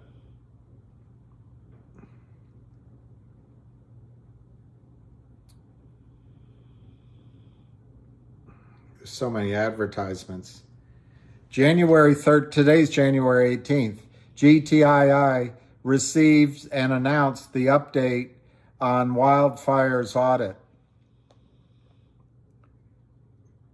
January 10th, GTII bids $100 million for the acquisition of CRTD, naming Jeremy Frommer CEO. December 27th, GTII begins formal merger negotiations with CRTD. December 9th, GTII files application for listing on blockchain. Upstream. December 6th, GTII retains Share Intelligence, which is a group that does discovery without having to go through court, basically. November 30th, GTII retains West Christian to investigate and subpoena information about short selling in their stock. November 23rd, GTI updates shareholders on exercised warrants, how much cash they got in, and the status of various things. November 18th, GTII announces application for listing on Upstream. November 13th, GTII announces first steps in dual listing on Upstream.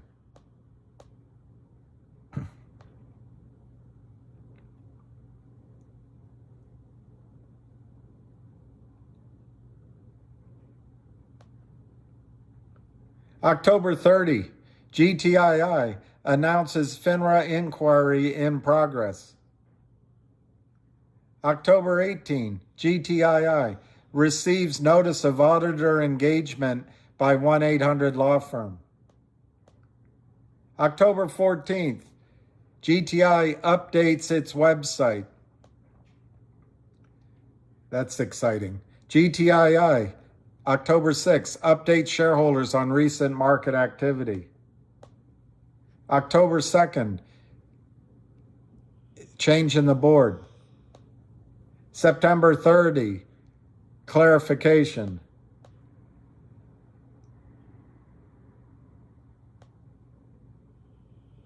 Anyway, it goes on and on. Basically, every 2 weeks, GTII is doing something to, as you put it, take evasive action.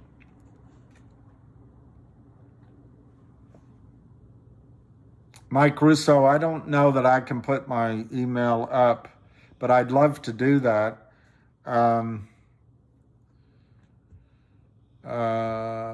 What could I do? These guys have they've peppered my phone. They sign me up for things that are both disgusting and useless. They have gone into anyway. They just do everything to be evil. So I don't really want to put up my email.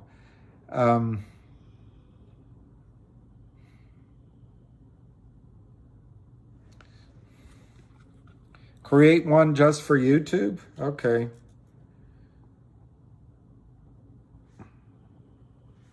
I notice, by the way, sometimes when people give me comments, I don't know if it's every comment, but at least sometimes when people give me comments, it comes to my email. That would be one way.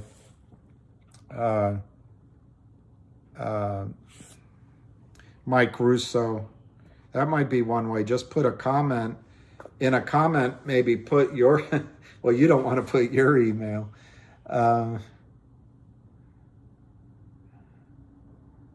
Or put a generic email, maybe, like your corporate email or something.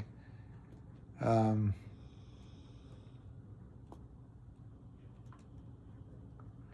Dave M., they have to cover the fake shares. But they have to go buy real shares. That's what causes the squeeze. And so it layers on top, it feeds on itself. Yeah, through Twitter, Mike. You can do that. You can do that. What's your handle on Twitter? Is it your name? Or just, I'll see it on Twitter. Hand pink waving, hand pink waving, hand pink waving. Is that something I have? Do I have hand pink waving? I have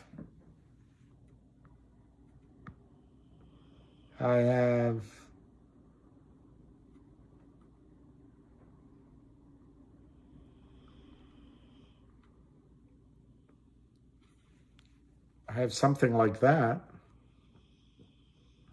I don't see any hand pink weaving. Maybe here? No. I don't see it.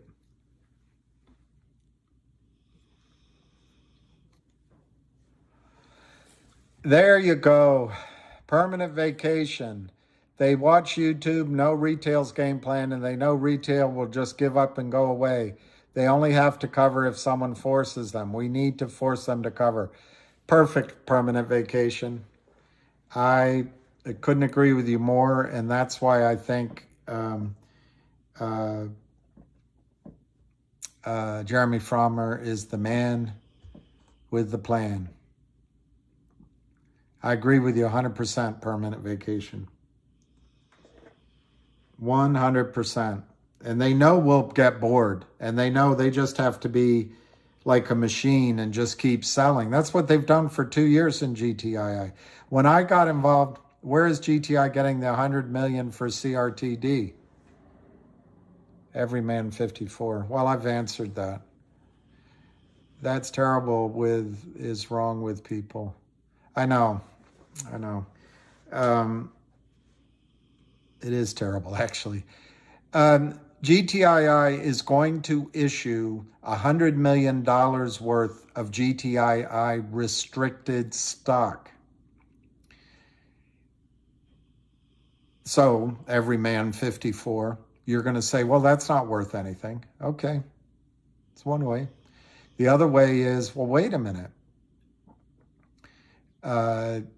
GTII is, anyway, law firm, Trento Mine, classroom salon, gold souk in Dubai,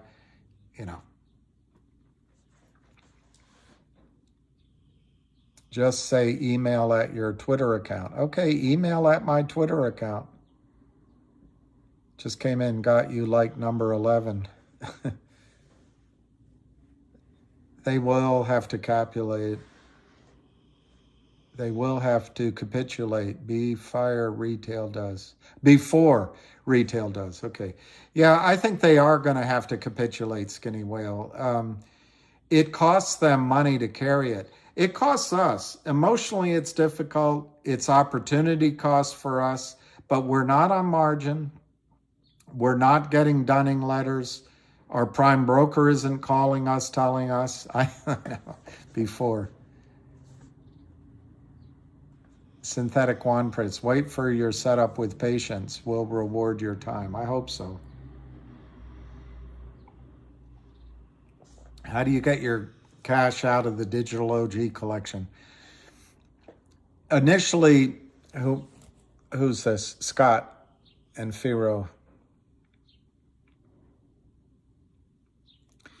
Well, Pharaoh, anything can happen until it's finalized, but there's 2 press releases in which they've specifically said they intend to continue the OG spinoff.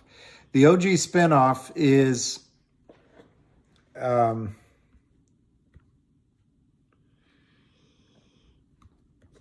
well, I can't show it to you, I guess.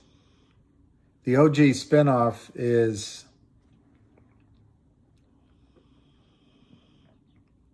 I don't know why this is being slow. Oh, here it is. Okay.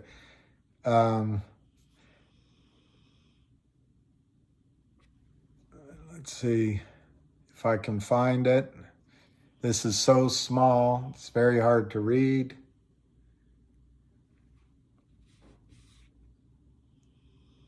No, that's not it. That's not it.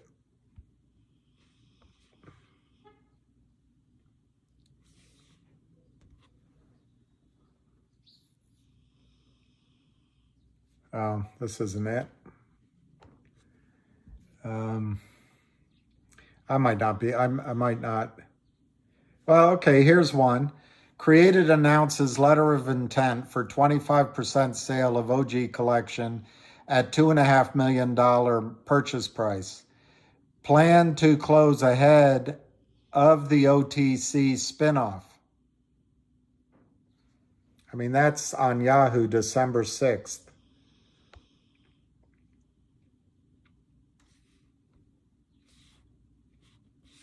But anyway, I can't find it, and I think it's a waste of time for me to try to find it. But it's in the news that Jeremy Frommer repeatedly has said, despite the acquisition of GTII, created by GTII, Jeremy Frommer intends to complete the distribution of the OG collection. I just showed you the one news story, December 6th, that an investor, by letter of intent, I don't know if the money ever changed hands, agreed to pay $2.5 million for 25% of the OG collection. How do you get your money out of it? It's initially, it was intended to be distributed as a separate, as that news release said, as a separate over-the-counter trading stock. One way to get out is sell your shares in the distributed OG collection stock. What I think is still up for debate is whether they'll go the route of creating a separate stock or just have it trade on upstream on whatever upstream provides, either as a stock or as a digital distribution. My instinct, in order to honor the things they've announced before, it will be a dual listing. It'll be a listing on the over-the-counter market and on upstream, and it will force the counting of the shares. So it'll force a short squeeze. But how do you get your money out of it? You sell once you get it. Once you get those shares, you sell. So obviously, you can say, well, everyone will be selling. I might not get my 33 cents. And that's true. If you sell right away, you might not get 33 cents a share.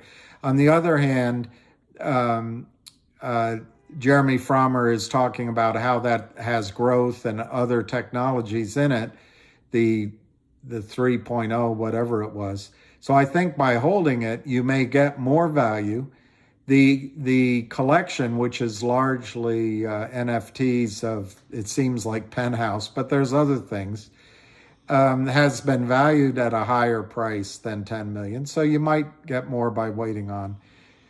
Also, Jeremy, I just read to you, and I'm not going to look it up, has announced in the second quarter that there's another subsidiary that he wants to distribute. So I think the answer is you're going to get your 33 cents as a distribution.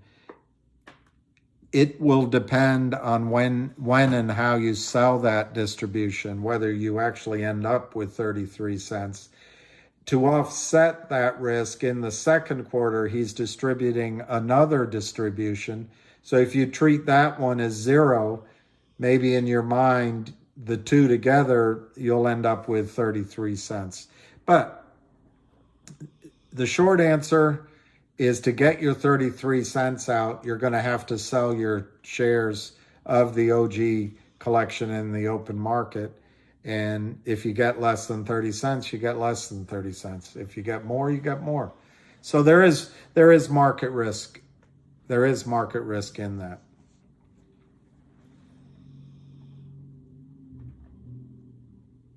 I like that. Is that from, yes, it is, Stephen Rosen. Ham said to say hi, by the way. All of us GTI shareholders need to stop staring at our navels. We just need to politely ask our brokers for a notarized statement that they bought the real shares. I agree with that. It's not a bad idea. Let's do it.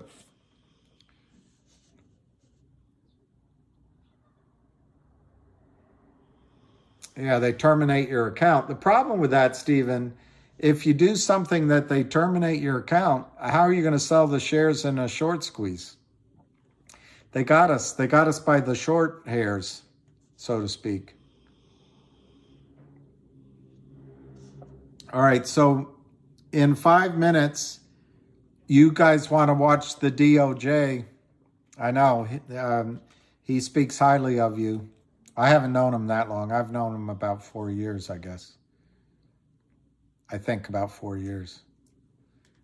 Yeah, that is a problem. So that's why we're kind of, yeah, Mike Whitaker, they extended the closing to March 31 just to have enough time. But I think the closing will happen very quickly. What other ticket are we looking at today, Stephen Karras? Well, I think Wolf is running, and WULF. I don't know if I got. Sorry, I had to sneeze. I don't know if they'll make a concerted effort to bring it back. I wouldn't chase it, but I think Wolf is a good long-term addition to your portfolio. I intend to update you on GoLogic and Logic.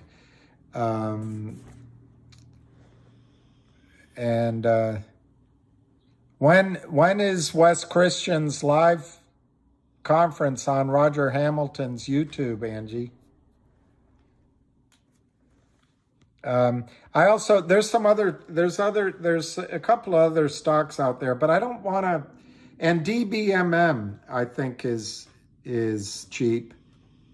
But right now CRTD's just there. We can put pressure on the shorts and GTII. So I'm yeah.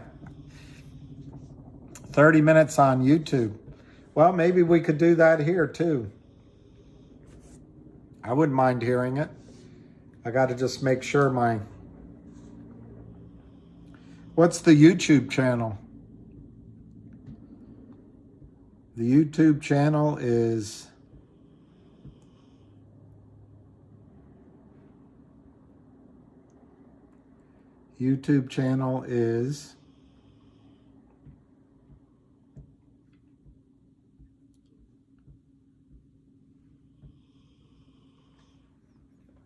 is it this one? I think it maps basically to every other major challenge that we are grappling with as a society, and particularly the most existential among them. So, disinformation.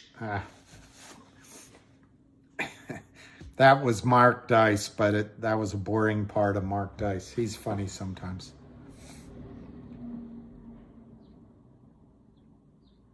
She doesn't know that you see, Woody. She doesn't know. She's not lying. She just doesn't know. The people on Wall Street cannot believe. All right, I'll search for Roger Hamilton. The people on Wall Street cannot believe. Is it Roger James Hamilton or Roger Moore Hamilton? I assume Roger James.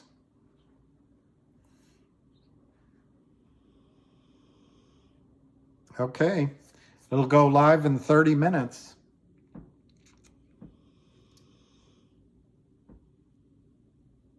Oh, they probably blocked his video with Berta. Oh, Lou's back on? That's great. What's he recommending? I think Lou got taken advantage of. Yes, 007, Roger Moore. I actually went to, I got to remember the name of the restaurant.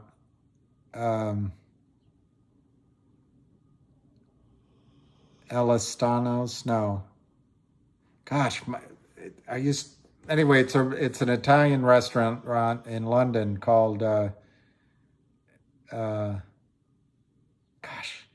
my brain. Anyway, it's a great restaurant. We went in, and Roger Moore was sitting right at the table next. I could only see, back of his head and a little bit. That's it. It's not like he said Bond, James Bond. But it's kind of cool to be sitting that close to Roger Moore. You tore down men like Roger Moore. I cheated myself like I knew I would. I told you I was trouble. You knew that I'm no good. Meet you downstairs at the bar and hurt.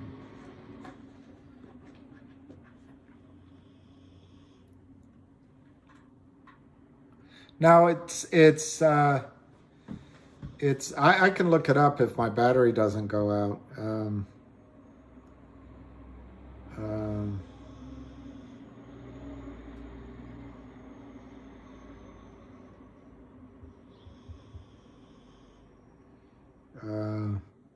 what's the name of that road? God, it's funny how your brain it all goes away when you're not there.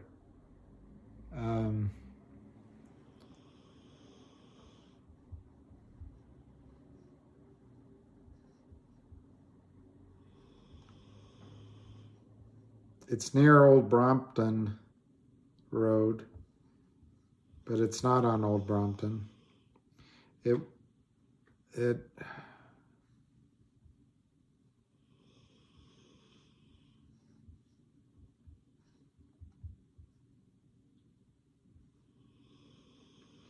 Restaurant,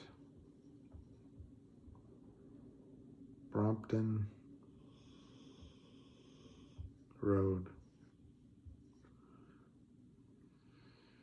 All right, let's see. The UK.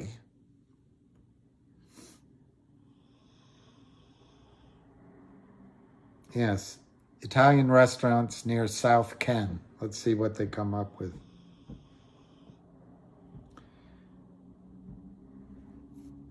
The best. Let's look at the best 10. It should be there, and it isn't. So they obviously don't know the best 10 restaurants in South Ken.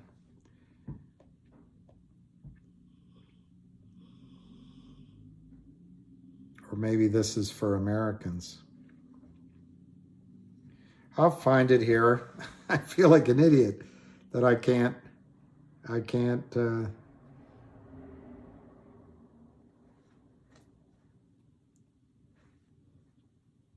It's giving me restaurants in DC.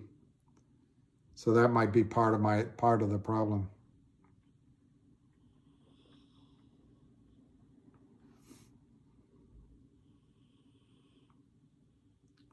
I want to say it was Elistrano.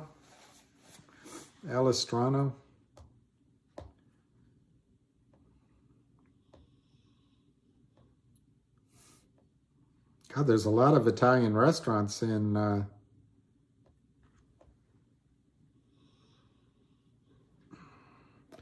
so what else? I don't know. I can't remember. CRTD, 67 cents.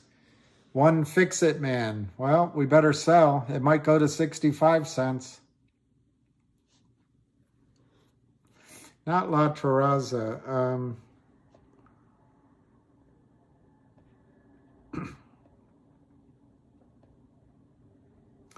What is that street?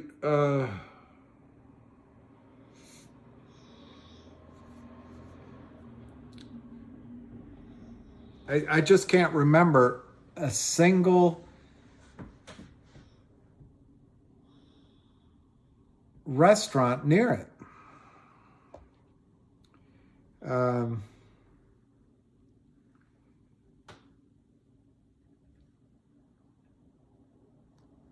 Let me write 5-star.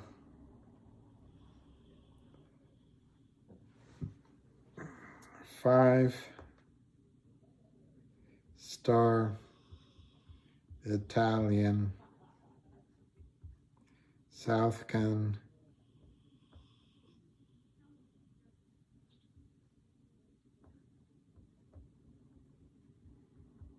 London. I don't know.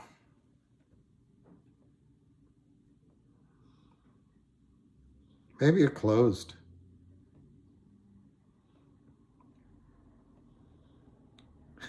Spaghetti House. It's terrible. It's the worst. Spaghetti House is the worst.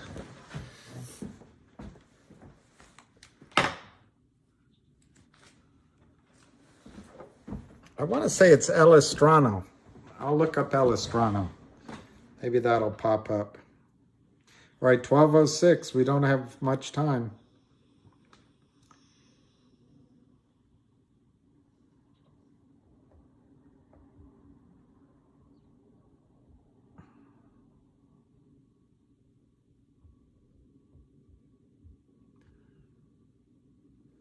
El Estrano.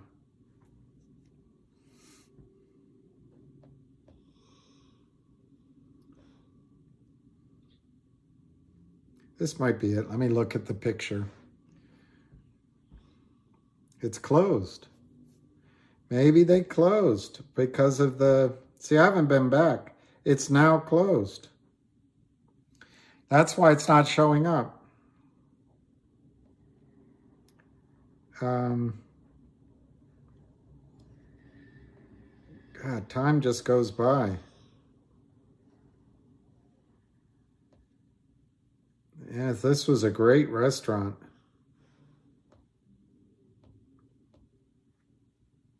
On Elliston Street. Yeah, so it's closed, and it was Alistano, but it's no longer there. Great local Italian. Permanently closed.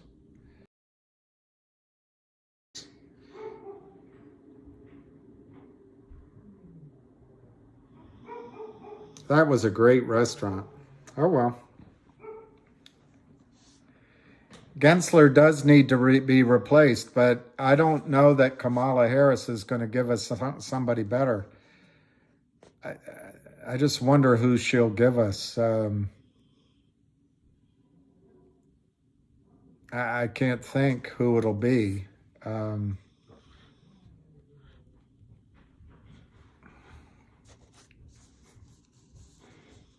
3,000 shares at 588. Well, Ronnie, I don't know your situation, but you could buy 3,000 shares right now at 80 cents.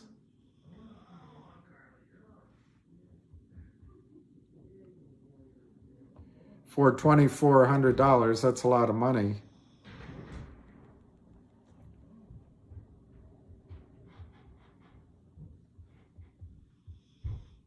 And add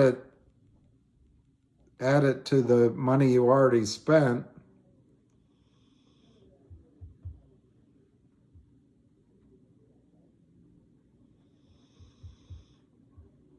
I don't know, get your price down to 334.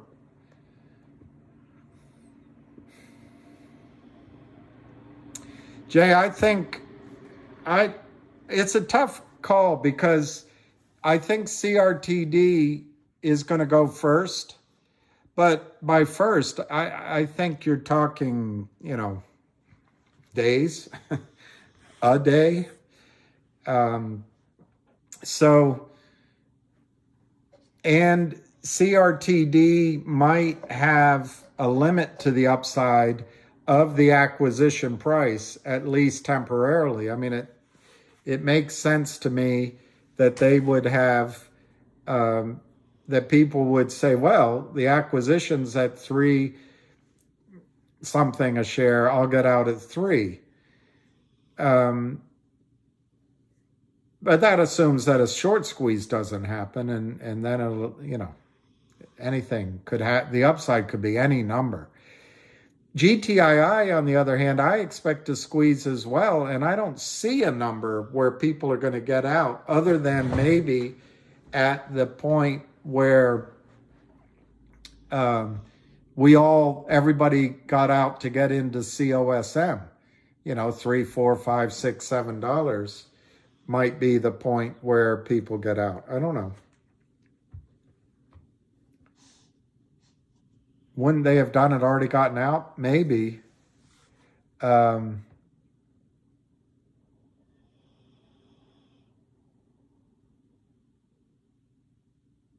I like that, Bob L. Bob L says shorts are fighting GTI and CRTD and Finger because the shorts know they're going to get caught by Jeremy. The guy will get them, and Wes will get them too. I agree with that. And I think that's, I know a lot of my frustration shows because it is frustrating. And I also think we've morphed as a community just somewhat into a trading platform rather than what we were trying to do, which was catch these shorts out. And it's 12:11 right now. So, and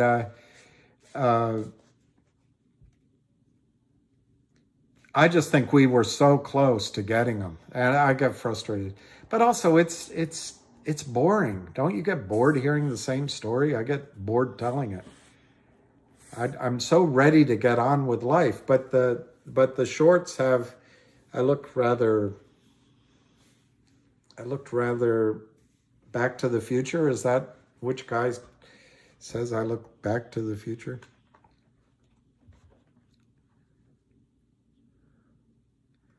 Thomas, you don't contribute. None of you contribute. My frustration partly is with myself because I should be enthusiastically answering the same questions 20 times in a row, but I don't have that. I give away my frustration on that level. But also, I'm just so sick. I don't know what to do anymore. I've done a lot of things, and mostly everything I do is to support Ham, and I'm not trying to get any kind of credit or anything. But I've done some things on my own initiative. I've done things cooperatively. And nothing works because the shorts, all they have to do is hit a sell button. And then I got so frustrated that we almost had them, and we released the pressure valve. But we'll get there again. Song Lee. What is the OG collection?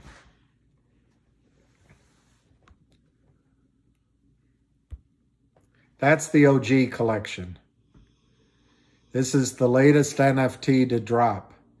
You can go to og.gallery on your computer and you'll see the OG collection. I took one picture because it was tasteful-ish, but they've made a lot of NFTs out of Bob Guccione's collection of penthouse pet pictures. And there's other things in there as well. But that seems to be what's selling right now. They've got a third-party valuation that comes in at or around $10 million, give or take. And they've got a buyer that bought 25% at $2.5 million that gave it a valuation at or around $10 million as a letter of credit anyway, a letter of intent. And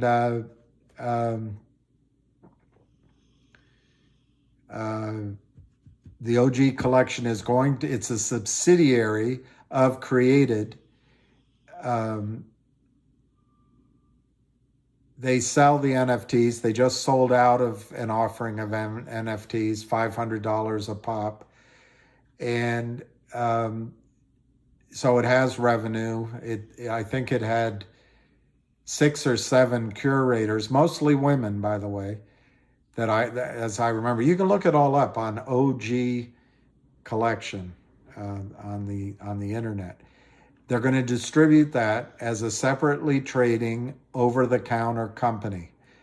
They're going to dual list it on Upstream. Upstream is an international exchange regulated by MERJ, which is a methodology that CEOs like Jeremy Frommer are eliding, escaping the corrupt United States securities fraud system so that United States securities laws can be enforced. So that's what the OG collection is. Guccione.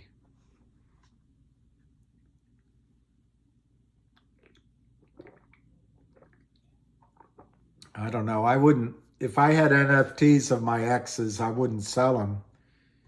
But there are times that I think of my exes. The good thing about memory is I only think about good things. I think it says in the Bible, which I've never read, and I should. I mean, I've read it sitting in Mass. You read as the priest says it, but it says something about how God brings to old men dreams. And I sometimes have dreams of my exes. That's enough. I don't need an NFT. I know, Bob. I want to stay positive. All right, is it 12:30 yet? No. I want to stay positive, but it's I do admit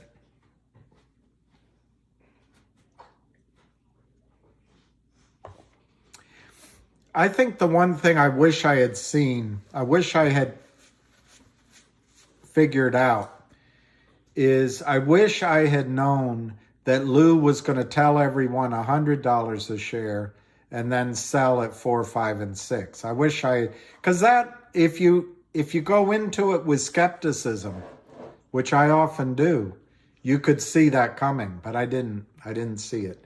And I regret that. I regret not selling some at 6, 7, 8, 9. Well, it never got to 9. And then be in a position to buy back shares. But otherwise, I just regret that more time has gone by because we let up the pressure. But what I'm excited about on the positive side is the Kramers haven't covered anything. Their rear ends are still sitting outside the window as they're going down the highway to take pot shots at. They're in as much trouble as they ever were. They're not winning. It's just short-term stress they've put on in their evil way. I do wish, one of my frustrations is I wish there were an honest woman, an honest man somewhere that even cared. But there isn't. There isn't. I can't think of one. I gave it to Ham, but this guy Jeff Sessions out of Texas, and I know any of you guys that are blue states, you're going to say, oh, he's a redneck, but he's not. I've met him. He got reelected. Last time I was in his office, I was invited for an event with a group, a friend of mine, and I met him. He's a really nice guy, gave a good speech, but he lost his seat. He was redistricted. He's back. But apparently he's interested in this issue, so I might write something to him. But I can't think of anyone. The hypocrisy of the DOJ, the hypocrisy of Gensler, and these several lawyers at FINRA, the hypocrisy. It just makes me sick to my stomach. You haven't cut your hair since last February? Of course Lou has a lot of money. Oh, he lost a lot of money with COSM. I am sorry about that. I thought you meant that he got a lot of shares of from the company. I misread it. But yeah, I think Lou was taken advantage of. I think that Greek guy, I forget his name, the CEO, he saw a good thing when it came, and he acted, and he had Eagle. Yeah, I wonder if Lou got some shares. I don't know, but he certainly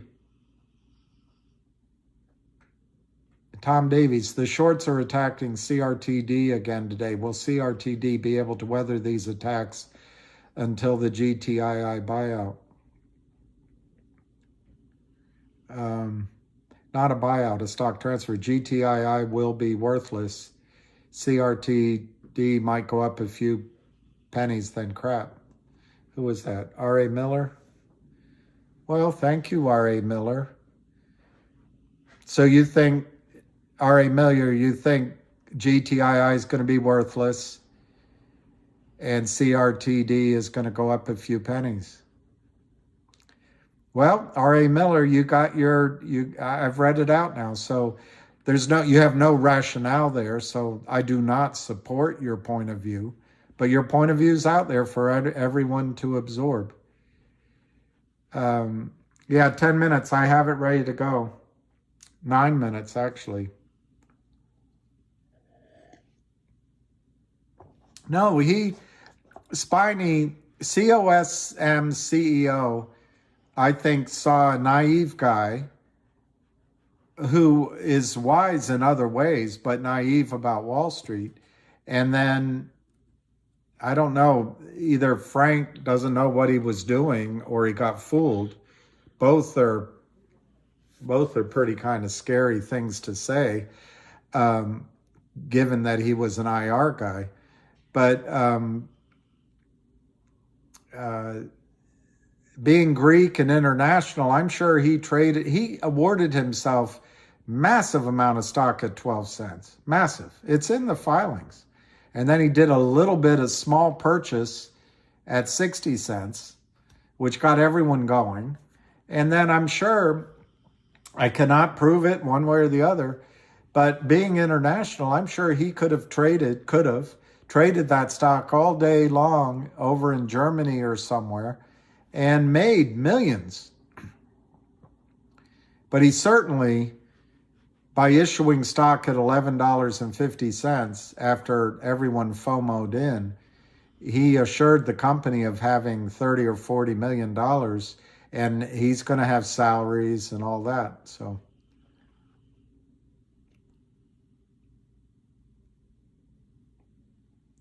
I don't know about GNS, Jay. Because everyone's telling me he's great, I won't say anything, but I don't know anything. It's everyone's hopping on the same wagon.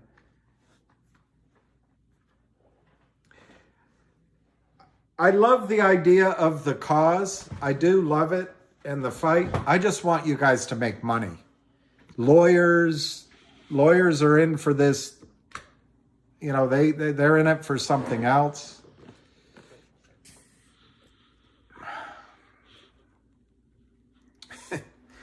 The sun. Here comes the sun. Will CRT's buyout cause a short squeeze? Well, according to the gentleman that I just quoted, no. He thinks GTII is going to be worthless and CRTD might go up a few pennies. So just put that into your decision making. But CRTD, just to be repetitive, is going to be bought out by $100 million worth of GTII shares.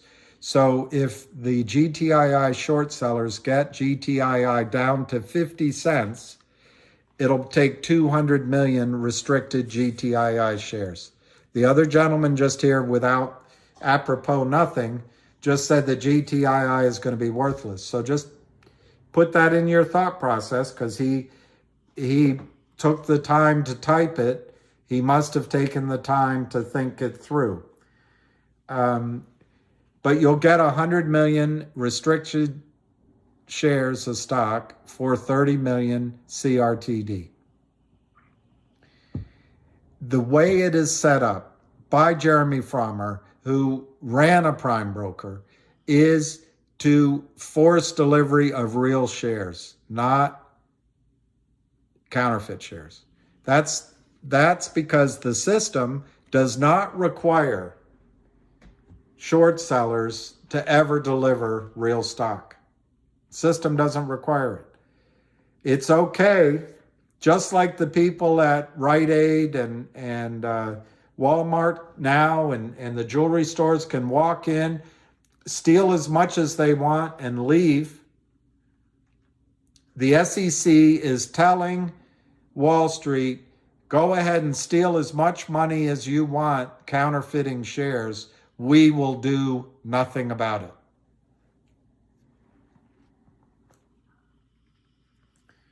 So the companies have to do things. And you've got Jeremy who's going to do something.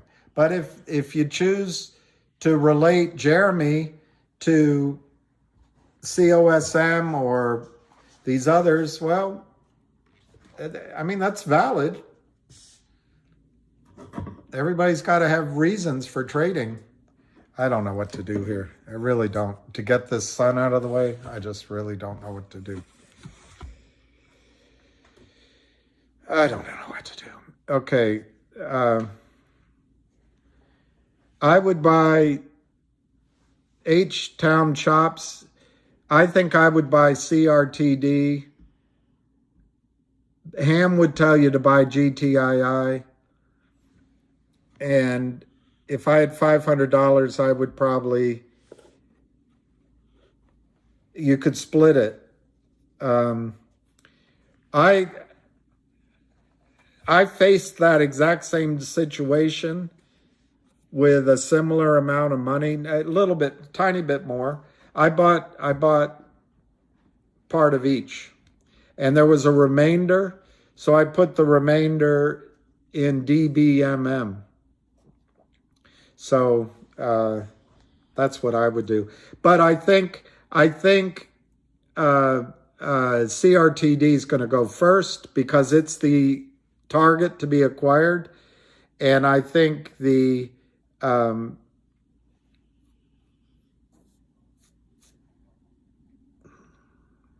what's that guy's name again? Ah, there he is. But CRTD might have this psychological barrier around $3 that GTII does not. So as soon as you get news on GTII that the law firm's going, that they have their own distribution, that maybe I give it 30% odds.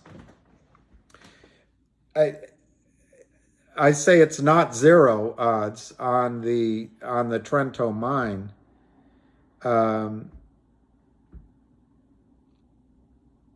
I think GTII will just go right through $3 when it goes back up. So maybe the best thing is to buy a little of both, you know. I think you'll get your first trade for sure out of CRTD. If it squeezes, I can't do anything about this, son. If it squeezes, great. GTII, I think, will squeeze. I don't know. It's not a great answer, I know. I'm on the channel, you guys. I'm on the channel. It just hasn't done anything yet.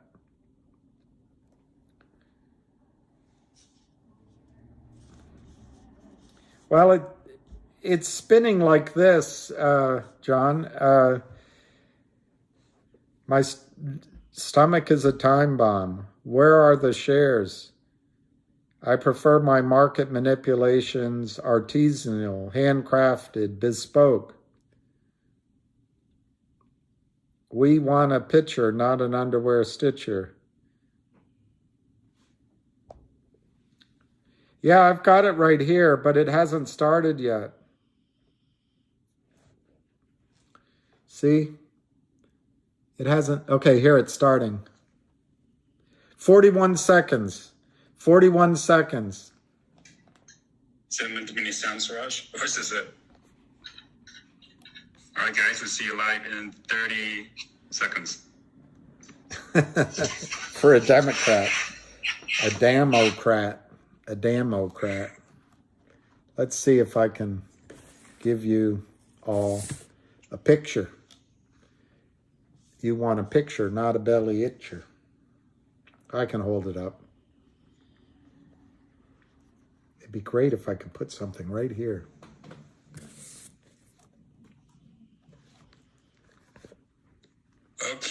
welcome everyone to our live stream here with myself, Roger Hamilton, and we also have Wes Christian on here. Hello, Wes. Hey, Roger. How you doing today, buddy? I'm doing very good. Thank you so much for joining us. There's so much going on out there at the moment. So just having a chance for us to be able to give the very latest, I think is awesome. We've got a lot of people in here who are commenting, saying some chat, so please do post some love for Wes in here. And Wes, I tell you where I'd love to start. The mother load.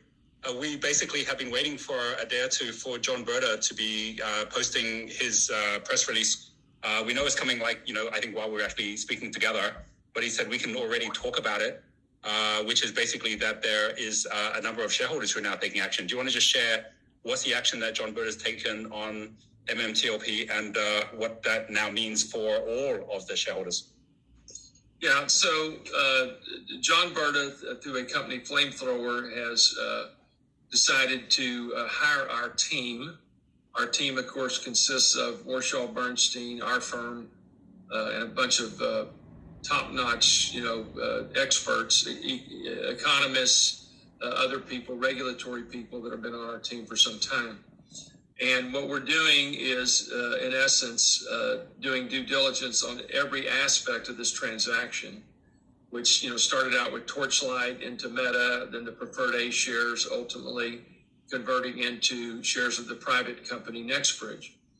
And I can already tell you, as I alluded to in my conversation with you previously, that I believe we're going to find that this is one of the mother loads of difference between real shares and counterfeit shares. And so ultimately, I think the press release is going to be issued today regarding them hiring us. Obviously, I can't talk about specifics because that's privileged or anything that we've talked about with the client, but we have been hired, our team is deployed, and we're in the midst of analyzing all this, which I think will be ultimately culminate in one or more lawsuits. And what the nature of those lawsuits is, or nature of those lawsuits are, will ultimately be determined by what evidence we come up with. Yeah, and just so everyone can see this as well, because there's so many different cases going on, but John just posted 2 minutes ago, not the best kept secret, but see below. You've got here the actual, I think this is part of the actual, sign up of the shareholders being the ones that take the action. And you and I were just talking about this as well. So I'm going to get to this in a second, but let's just go through the fact that for everyone who's familiar with the whole MMTLP case, this is where Series A shares got traded when they shouldn't have got traded, is where basically in December, the FINRA came in and basically did, a hard stop on the trading. And then basically it's been in limbo ever since. And we haven't been able to actually shift it into the company where it's meant to be shifted. And of course, right, there's all the theories as to why that is, but a very big theory is that there's a lot of naked shorts that are open off the back of this as well. And a lot of people are not aware of the technology that now exists to be able to track and actually get to the actual evidence that the naked shorts are there. I'd love for you to share how this has evolved over time and why you're so much more optimistic now that we can get to this information, and how this leads to really big wins that you've been getting over the years.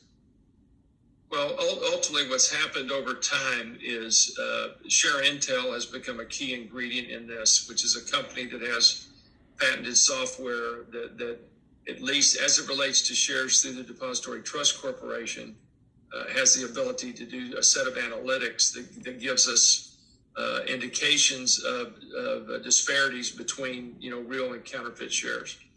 In addition, our team has developed some proprietary technologies that allows us to do a different set of analytics based on looking at various intersections of data.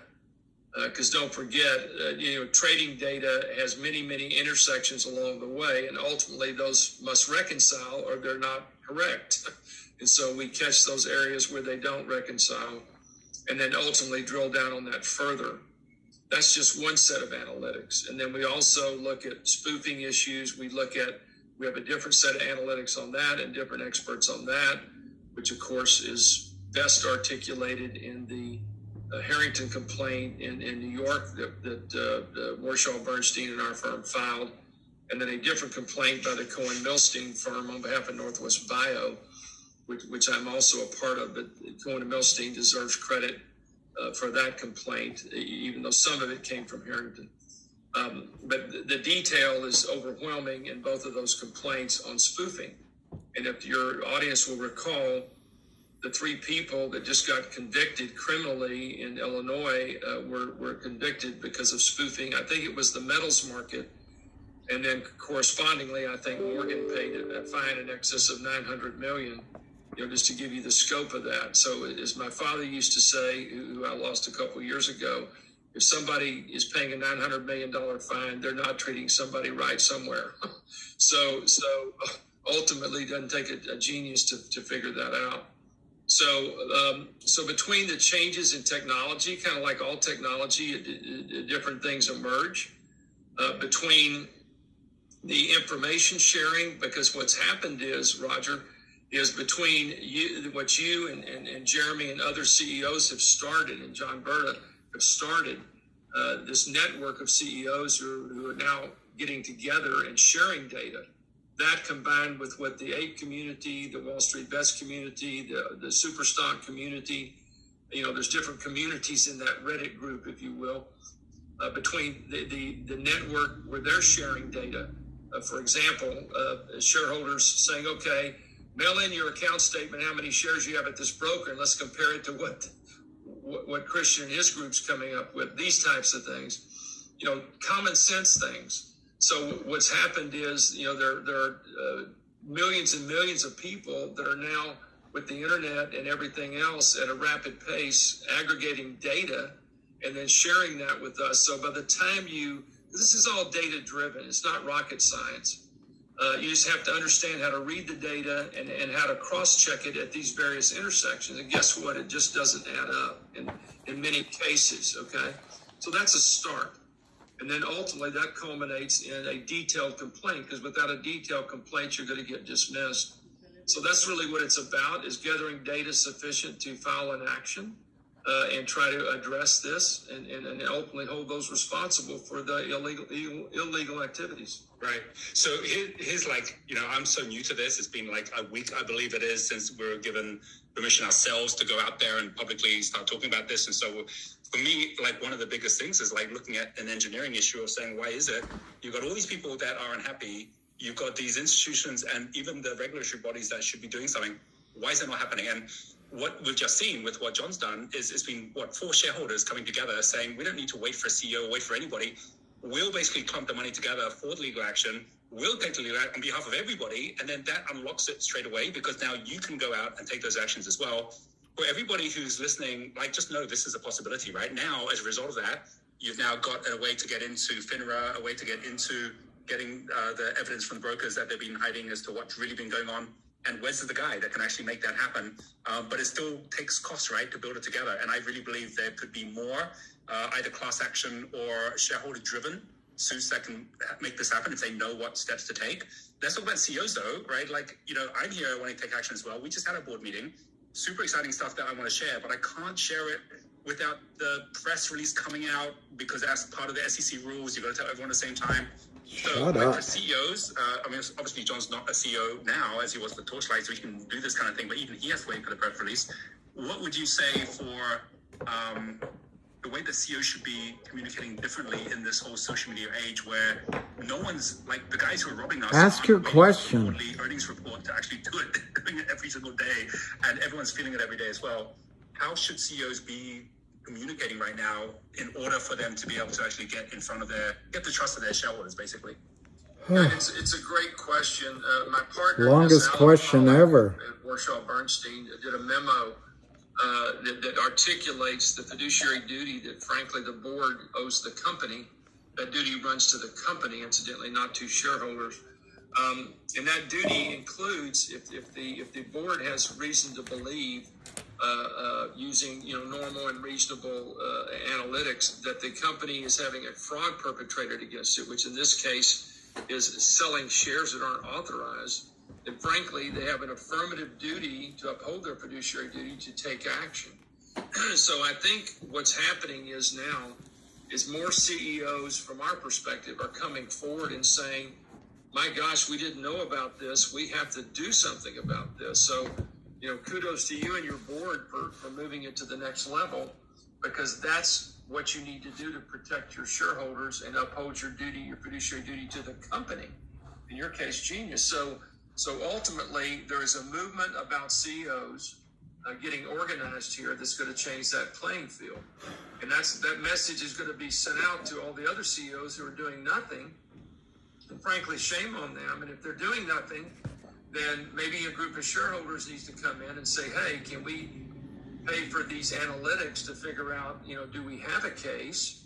And I want to be clear, many companies we've looked at, some of them don't have a case. That's a different issue. But we were able to tell that pretty early on if they don't. So ultimately, it's up to the CEOs who think this is being perpetrated against their company to take action. If not, a group of shareholders to try and take action. But at the end of the day, it's much easier if the company will cooperate. If the company won't cooperate, then frankly, it's absurd. It's absolutely absurd. And I've run into that in many instances. It blows my mind. The company's reaction typically is, well, we can't bite the hand that's feeding us, or we can't go against Wall Street because, my God, if we do, we're going to die. And I'm like, based on what I see, you're going to die anyway. So at least die fighting, if nothing else. So it's a real dilemma because, Wall Street is a powerful force and a powerful, adversary, frankly. It's super crazy. It's like, yeah, I just get dropped every day. What the heck? I just have to go out, work harder. It's just the maddest thing ever that is happening. What's really, really like heartwarming is the number of CEOs that have reached out to me. I know that, we've got Jeremy from Created, who's going to be, he just launched, his platform, said, hey, let's just do all this together. So CEO Block just launched, and next Monday, we're going to do a live round table. It's going to have John Berger on it. It's going to have Jeremy Frommer on it. We're bringing on Mark Falk and Christina Lay Copeland, who put together Wall Street Conspiracy. Hopefully Dave Lau from the We the Investors can come join as well. Their last interview was with Gary Gensler. Maybe we can do a CEO roundtable with Gary Gensler. That would be interesting. And of course, we would join us as well, right? Yeah. Well, I'll be the first to tell you that I've read a couple of times the rule proposals that the SEC came out with. So I applaud Gary for trying to create more transparency and to deal with insider trading issues and more disclosure. But unfortunately, none of the rules really deal with what I would consider three crucial issues to stopping this carnage. One, you should only be able to loan a share once, not give multiple locates on the same share. And I don't know how you go about doing that. Maybe it's a watermark, maybe it's a legend, maybe it's something else, I don't know. Secondly, you must deliver what you sell, for God's sake. How can we live in a country where you sell an asset, you get money, and you don't deliver? I mean, the Rob Shapiro's report is crystal clear. 500 million to 1 billion shares per day are not delivered at the time of that report, and that report was done several years ago. But off the record, he seems to think that it's just as bad, if not worse, today. And so how can that be? How can, and I think Charles said it best on Fox Business when he interviewed you yesterday or the day before, I forget when it was. Wall Street needs to quit eating companies and making money at it. That's against what America stands for. That is a black eye on our capital markets, for God's sake. Okay, there are technologies that are getting destroyed. There are jobs that are getting destroyed. There are lives that are getting destroyed. Why would you allow people to make money off of that type of destruction that's based on clearly illegal activity, at least in part? So it's just totally anti-American. It shocks the conscience, to be honest. Right. Yeah. I think let's talk about the good things that are happening, right? I think one of the things I've seen happening right now is all these different CEOs are coming together so they can no longer point to one, which is what happened with like Paul Patrick Byrne and Overstock, which is like, well, that guy's obviously crazy and basically gaslight all of us by saying nothing's actually happening here. Everyone's coming together. One is, you've now got people grouping together and then taking, your knowledge, which goes back decades, and bringing that to the party. And then the other thing is also, the fact that now people know they can actually do that. There's a place to go for that as well. But you're also making inroads into the Department of Justice. Like at the end of the day, FINRA, DTCC, they still are answerable to someone as well. So there's different directions that you can be taking on this. I'd love for you to share, maybe with some of the stuff that you're seeing happening right now. Northwest Bio is one that's right in the action. Created is another one where Jeremy's taking some really interesting actions. you're in the middle of it all, right? So what would you share with those who might be listening that are interested in those kind of those companies right now? Yeah, so how we look at it is, there's three buckets of really wrongdoing. There's naked short selling. There is lending out more shares than you have, which creates more naked short selling. And then there's spoofing.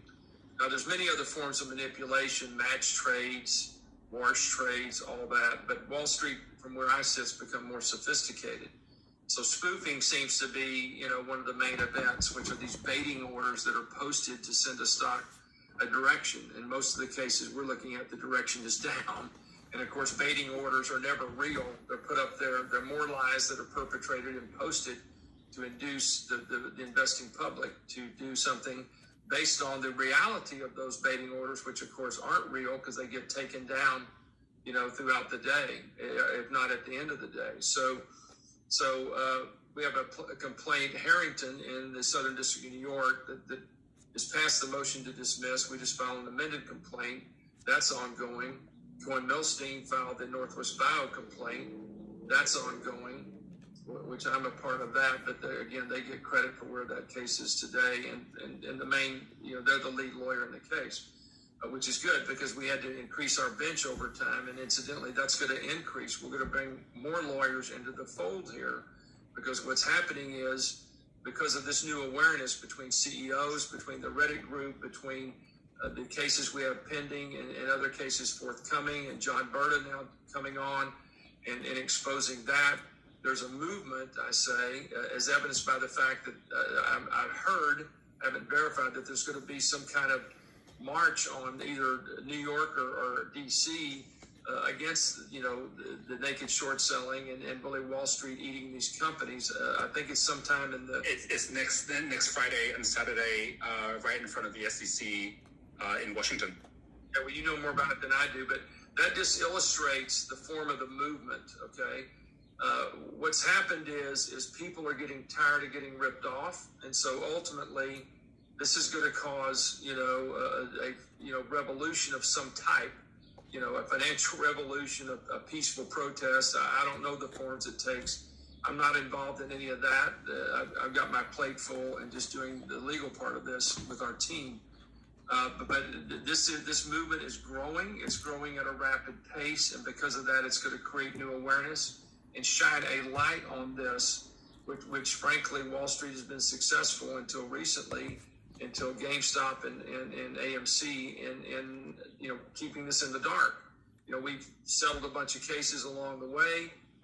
We made progress. I think we're at case number 20 or 21. But that's over 20 years, so it's not misleading to your listeners. But you're going to see the number of cases brought escalate, and it's going to escalate because more lawyers are seeing this is real, more boards are seeing this is real, and frankly, they don't want to get sued by their shareholders, so they're going to take action. In worst case, they're going to take some action to at least look at this and see, is it true? And if it is true, then they're going to be put in a different bucket, which is you need to take action or not. And ultimately, I think most of them will, once we can show them that the evidence is there. Obviously, we're not going to pursue a case if there isn't sufficient evidence. So that movement's ongoing. You got Gary Gensler, who I think is trying to make a difference. Unfortunately, that didn't end up solving any of the problems, as I said. Just because, until you eliminate the failure to deliver issue and lending the same share multiple times and allowing naked short selling to exist, especially with bona fide market makers, which I don't know too many of those, to be honest, that I see from where I sit.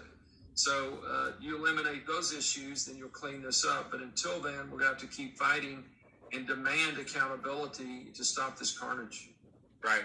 And, what's crazy is when you look at something like Northwest Bio, which is really moving forward now, at the same time in what I think was December, when they were saying, we've got this issue, and they were pointing at the likes of Citadel, and Citadel was saying, we've got record profits for the year. It's well, the whole market's going down. How are you getting record profits if it isn't by shorting like crazy?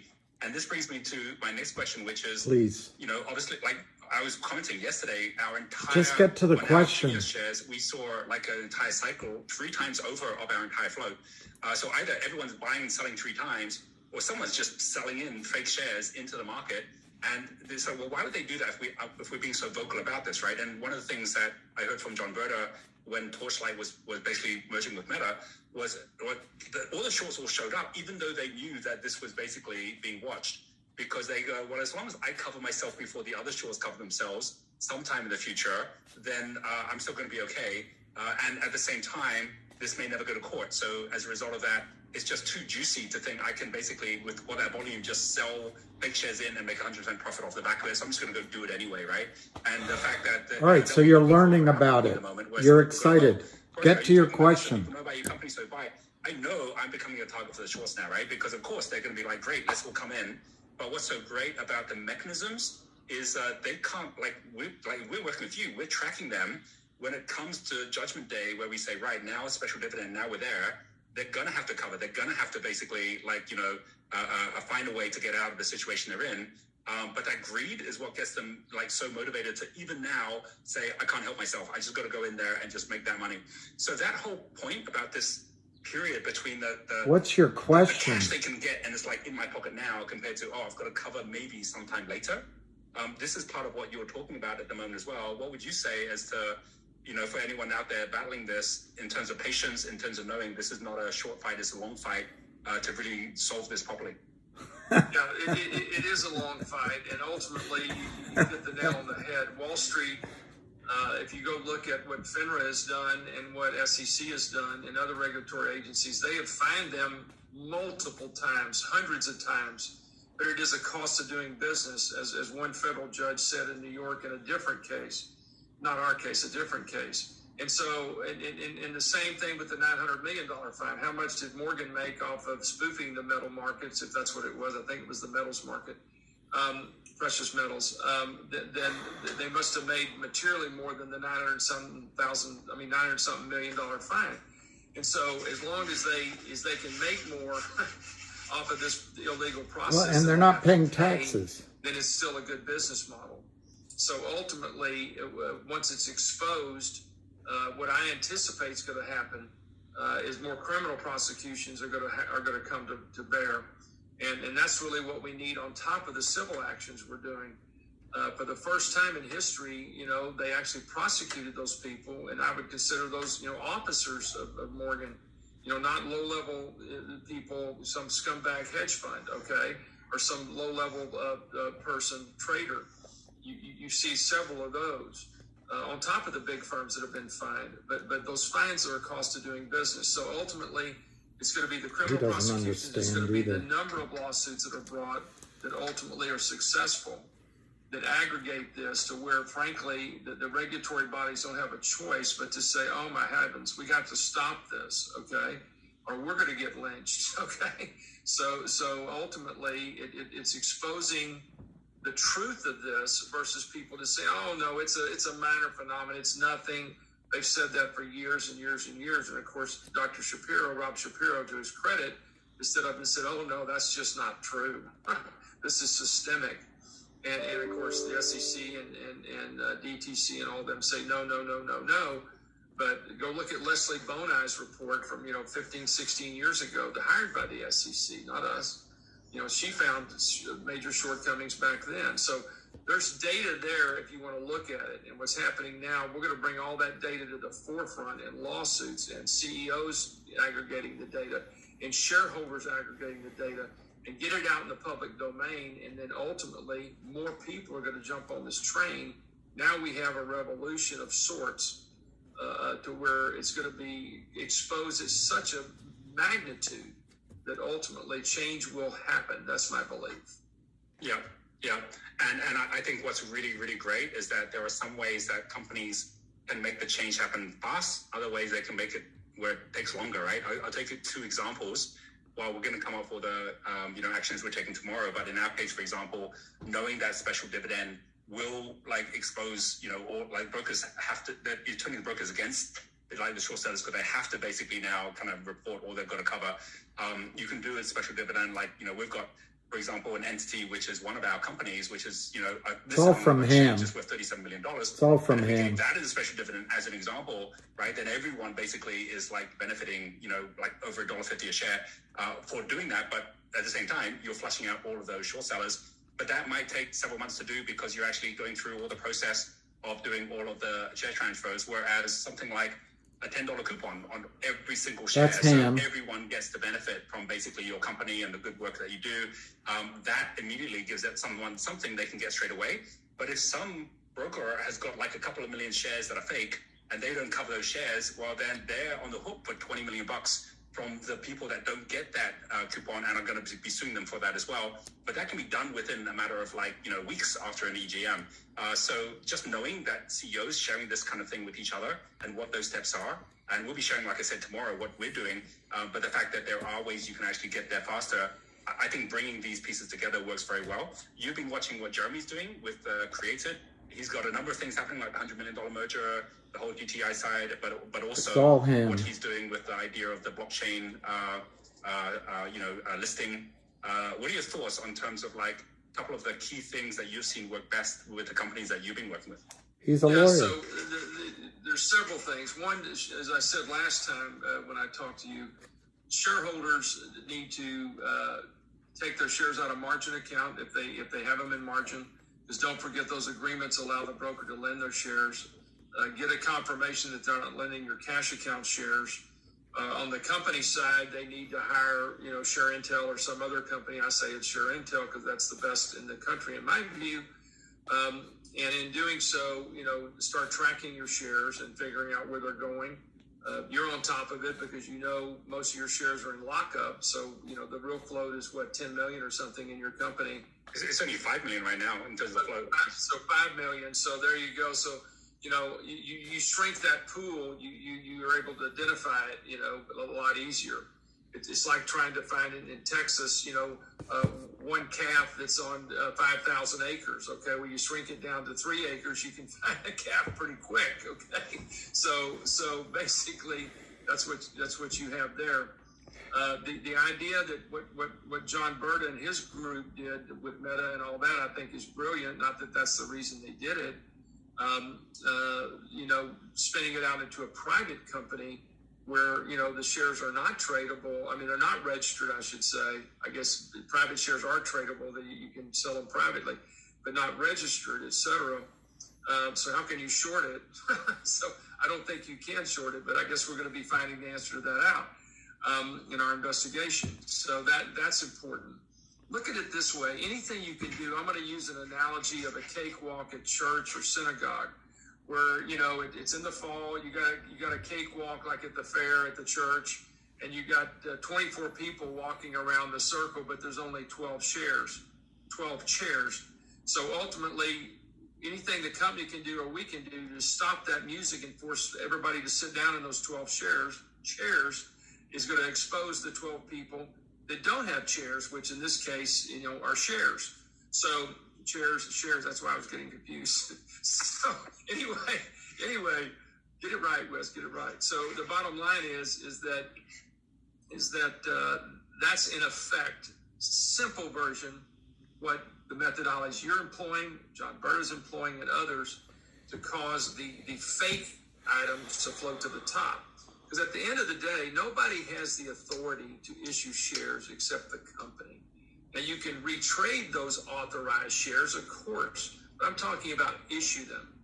And I submit when they're selling shares electronically that don't exist and they don't deliver, they are becoming an issuer at some level.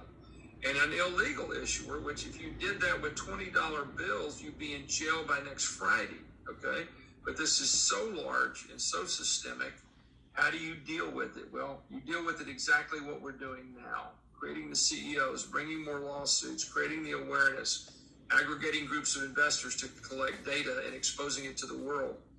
Ultimately, that causes change. That's so cool. I want to say a big thank you, Wes, because I know you're going to have to head off for your next call. I have to go in 2 minutes, actually. Exactly. Just a super quick one to say, come back, see Wes again. Monday, same time, 12:30. We're going to actually do a roundtable. Wes is going to be there. John Berta, Jeremy Frommer. We're going to have Mark Falk, Christina Lake Copeland from the Wall Street Conspiracy, and maybe Dave Lauer after I speak to him this afternoon. I want to say also, everyone listening, hang in there, right? The more I learn about this, the more I realize this is solvable in the long term structurally, but in the short term, tactically, through the things that we can do with each of the different companies. Wes, any final words for everyone listening? No, I just echo your same speech. Don't give up. It's not in my blood as a Texan. And ultimately, none of us should get up. Always stand on the side of right, not what's wrong. And ultimately, right prevails. Good prevails over evil. It takes a while for that to happen. Okay. Thanks so much, Wes. Thanks everyone for listening in. We'll be back on Twitter in one of the spaces there. Really appreciate it. Oh, Lord. Yeah, Ziggy, I agree with you. I agree with Ziggy. Ziggy Pop. I agree with Zibby Pop. That's right. Don't give up until Wes gets paid or until you stop paying the legal bill.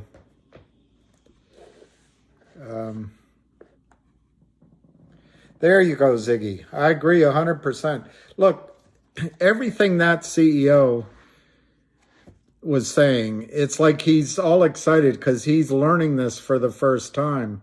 We already know all that. And I respect him for hosting a call, but that's all. He learned all that from Ham in the last few weeks.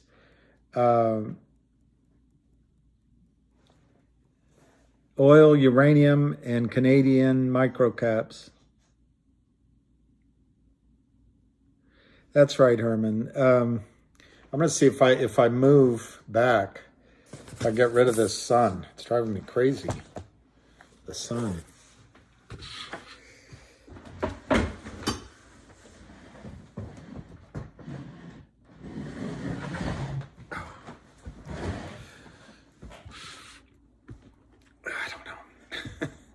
I love the sun, but sometimes it is a pain. There we go. It's better than nothing. Oh, that was nice. Yeah,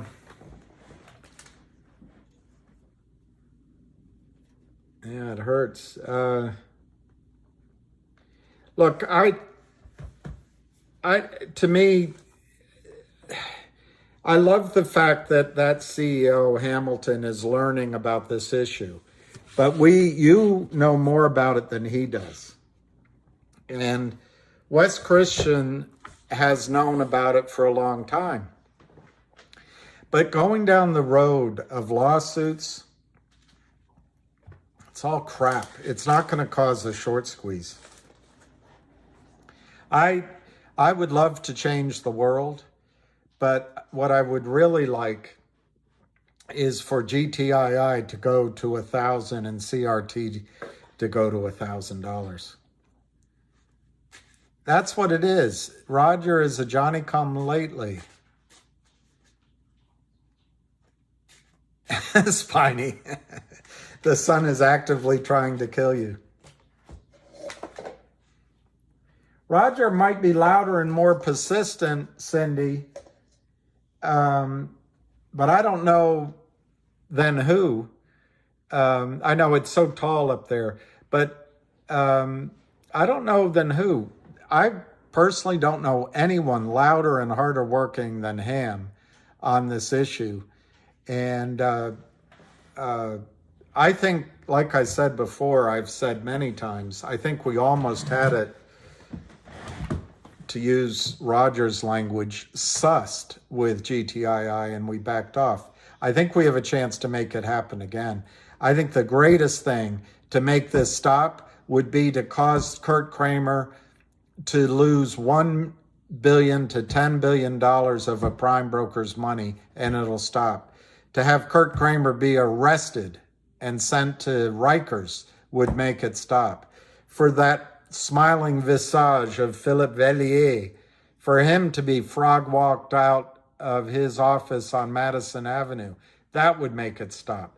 All this other stuff is all talk. Well, let's do this and it's all talk. Yeah, lawsuit is all about settle every trade. Exactly, Stephen. Settle every effing trade. But look, at the same time, it's great to have everyone get involved and to increase awareness. But guys, awareness is not going to cause the squeeze that you're looking for. Awareness, and as I'm talking out loud, I'm just thinking, we have a new Congress. So before the agenda becomes, whether or not who gets into public bathrooms or not, maybe it is a good time to change the agenda to this issue. But that will help in the broad sense. I have a specific goal. I want you to make money on GTII. I want you to make money on CRTD. I want you to make money on 2 or 3 of these other stocks. And I'll go to that rally. I've done all these things. Ham's been doing it for 20 years. Wall Street, I take exception to Wes Christian. I do not believe Gary Gensler. You're either telling me Gary Gensler is a naive guy, and therefore the rules he's proposing miss the mark, not out of the goodness of his heart, but they miss the mark just because he doesn't understand the situation. This is a guy that made a fortune at Goldman Sachs. This is a guy that worked in the inner sanctums of government. He's not an idiot. He knows exactly what he's doing. He's deflecting. He's putting out proposals that make him look good, but they don't solve the issue that Stephen just put out, which is settle the effing trades. Why? Because Goldman Sachs has no interest in settling the trades. This is how Goldman benefits. 1, they destroy the entire over-the-counter stock market. That means that there's no alternative if you're trying to create, if you're the next Apple computer, you've got to go to Goldman Sachs or one of Goldman Sachs' feeder funds to raise capital. That means Goldman can do the whole chain of value creation inside of Goldman. 2, Goldman gets to put its risk arb business outside of its bank, and it gets to do all the stock lending, all the fraudulent trading, all the F3. Goldman invented the F3 button that says, oh, we're going to locate it later on. And then the selling. So they get the volume of trades. Goldman gets to front run trades, either themselves or through companies like Ken Griffin's Citadel. Goldman also gets to expand assets under management. You put up money, but there's no corresponding stock. Well, guess what? Just put a fake stock there. Then we can wrap this around our investment banking fees, our investment management fees, our mutual fund fees. But instead of having 10 million under management, we can create $1 billion under management with the same initial shares. It's all fraud. And in a time of easy money, they get away with it. But anyway, the Gensler is a Goldman Sachs stooge. He is there to protect Goldman Sachs. I don't care what Wes Christian says. Gensler is not trying to do the right thing. Gensler is trying to outsmart you like a clever husband coming home that just dropped his secretary off after a vacation away from the house and saying whatever he can get away with that makes him look good. But Gensler is part of the problem. That's my opinion. Well, that's right. Ziggy. Wes, I wonder, Ziggy, I was thinking to myself, who is paying for Wes's time on that Zoom call? He's going to bill it to somebody. I know, Fusion. What stops it? My opinion, what stops it? The special dividend, for example, that GTII created was the warrant at $2.75. It was working. And I apologize. I'm not blaming him because I just think he was naive, which is actually, in a way, sometimes it's not nice to be called naive, but I don't think Lou knew what he was doing. But by moving out and going over to COSM, we let the pressure off, but it was working. So my answer to you, the special dividend created by issuing a warrant as a dividend was putting pressure on the system. But the bottom line answer, Wes used I don't know what a cakewalk is, obviously, but I think what he was describing was musical chairs. But regardless, he said there's 20 people and 10 chairs. You've got to try to get those 20 people to all sit down in those 10 chairs. That was Wes's example. The example I use over and over again is the fractional reserve banking system. We used to have runs on the bank. Everyone would show up at Wells Fargo and all ask for the money at the same time, and you'd have a financial panic. Well, under FDR, we created the FDIC, and that hasn't happened in a long time. But in fact, it happened in 2008 to Shearson Lehman and Bear Stearns, and guess who benefited? Goldman Sachs. That bald guy, they called him in to the White House. He had a free look at everyone else's assets, and the government helped him take it all over. Well, anyway, the answer to getting it done is to cause a run on the bank.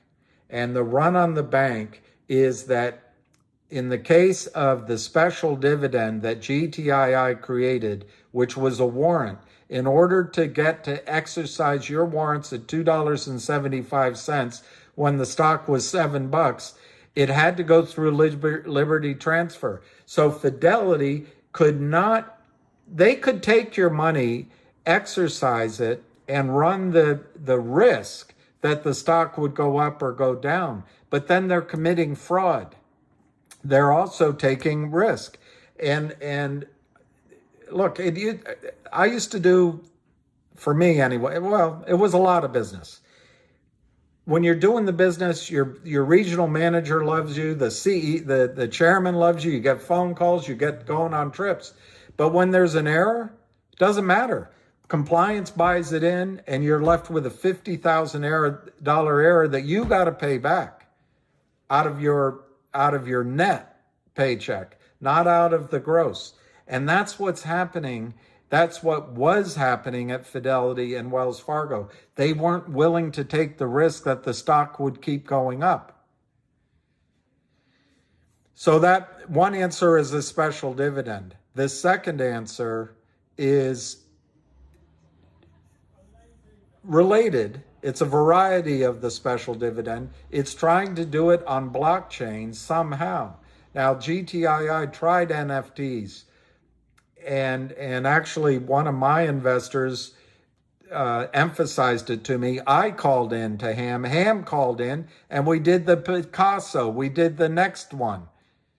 But FINRA stopped us. So now everyone's all worked up on MMTLP.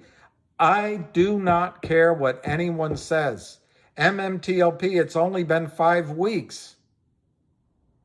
The system, it's by accident that this is popping up, because falsehood always comes out. But the idea of hiring lawyers and starting lawsuits is premature in MMTLP's case. Lawyers will only consider evidence that you pay them to put into the docket. Everything else is just speculation. Anyway, I think MMTLP is still going to be resolved in you all's favor. I guess I got to contact John Berta myself for this guy to go on and on and on. Hey, John Berta this, and we're going to do that. The way to make it happen is make everyone, to use Wes's example, find a chair to sit in. To use my example, to make the fractional reserve security system, ask for the shares all at once. That special dividend, that's running it through a group like Upstream or some sort of NFT. And it's also buying what they're trying to do right now and bring it to a head. GTII is going to buy CRTD. That you don't need lawyers to do that. You don't need lawsuits to do that. You don't need Zoom meetings with people that have a British accent to do it. You don't need a team of CEOs getting together. You don't need meetings. All you need is one company saying, we're going to buy the other company. You don't even need an audit. But then you need the CEO to say, okay, you're going to buy it, but we're going to put in place the requirement, and I don't know the mechanics. I assume it's going to go through Liberty Transfer, but we're going to put in the requirement that GTII is going to acquire CRTD, but we're only going to, in the example I gave, we're only going to issue 4 shares of real GTII stock for 1 share of real CRTD stock. That's it. We're not going to allow the system.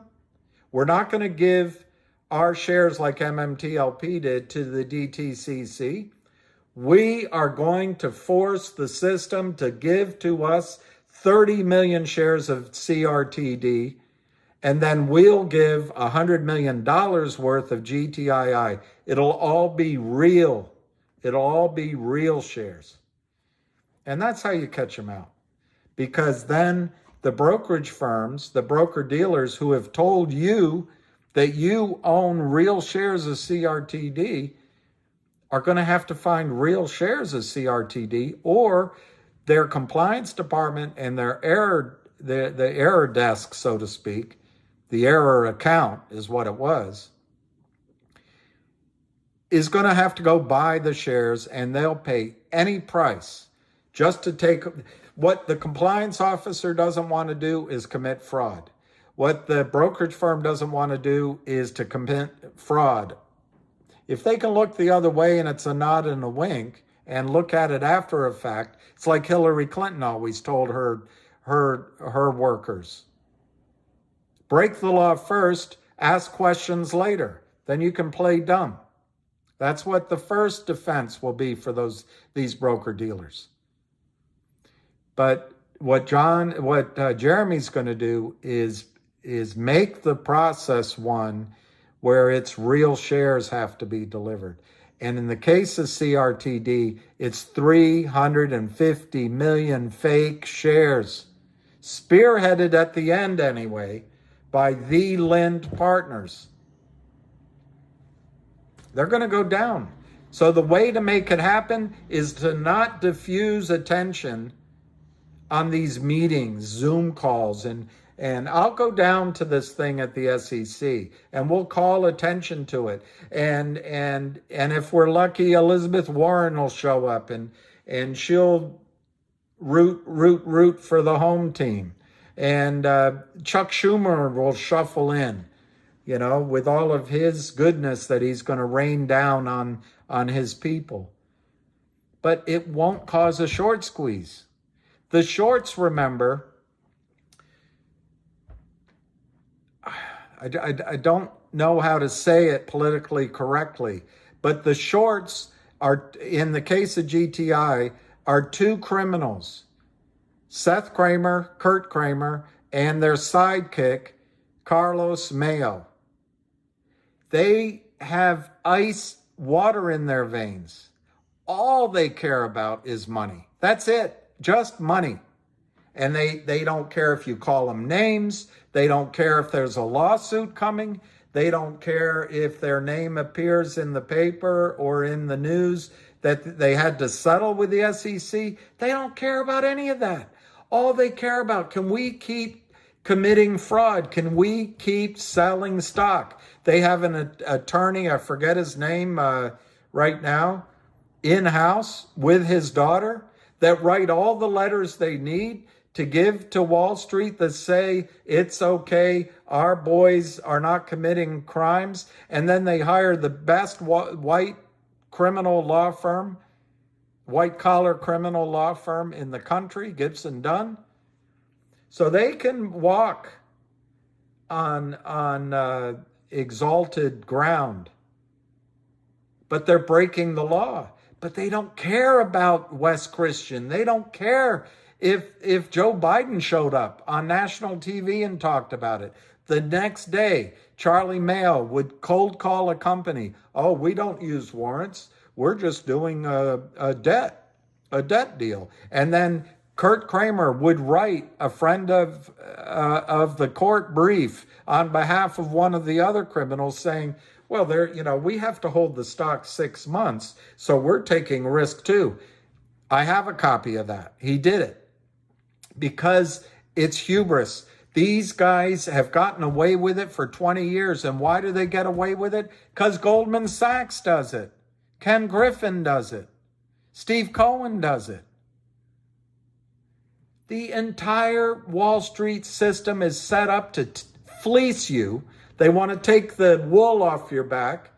And then Gary Gensler is there making sure the wool got off your back without cutting you.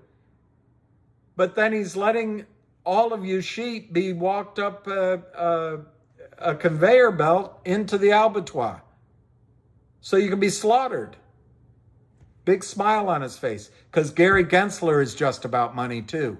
There's no morality in Gary Gensler. It's just money. And these two young men from New York, all they care about is money. They don't care about their reputation. They don't care about anything else. It's if we can get money out of the system, then we win. And then the Lynn partners, they're trying to do it, but they care more about their reputation than the Kramers. So it's a little dicey. However, they sold 115 million shares that do not exist a finger. Now, West Christian needs you to hire ShareIntel to go at thousands and thousands of dollars to go find it out. What we already know they did.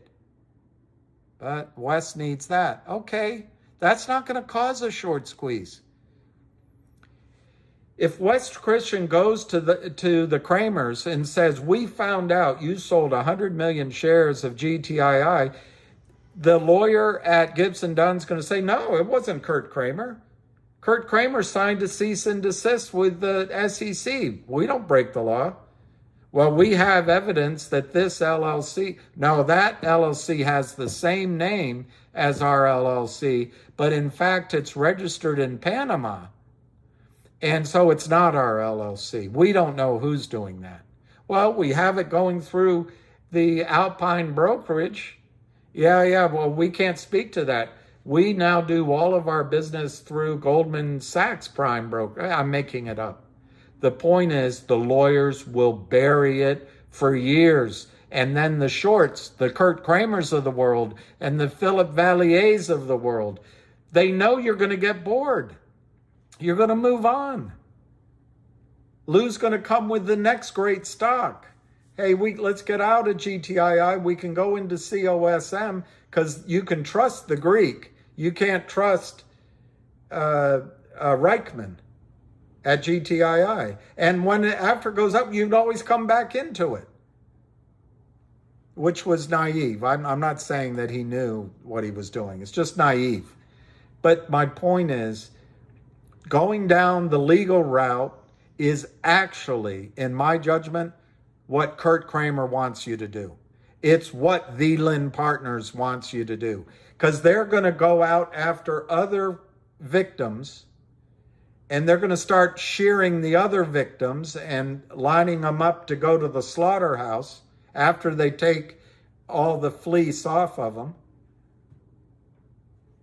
And they're going to continue collecting money while the IRS doesn't know about the sales, and while in 2 years we're arguing about whether or not Ivanka Trump should run for office or Michelle Obama.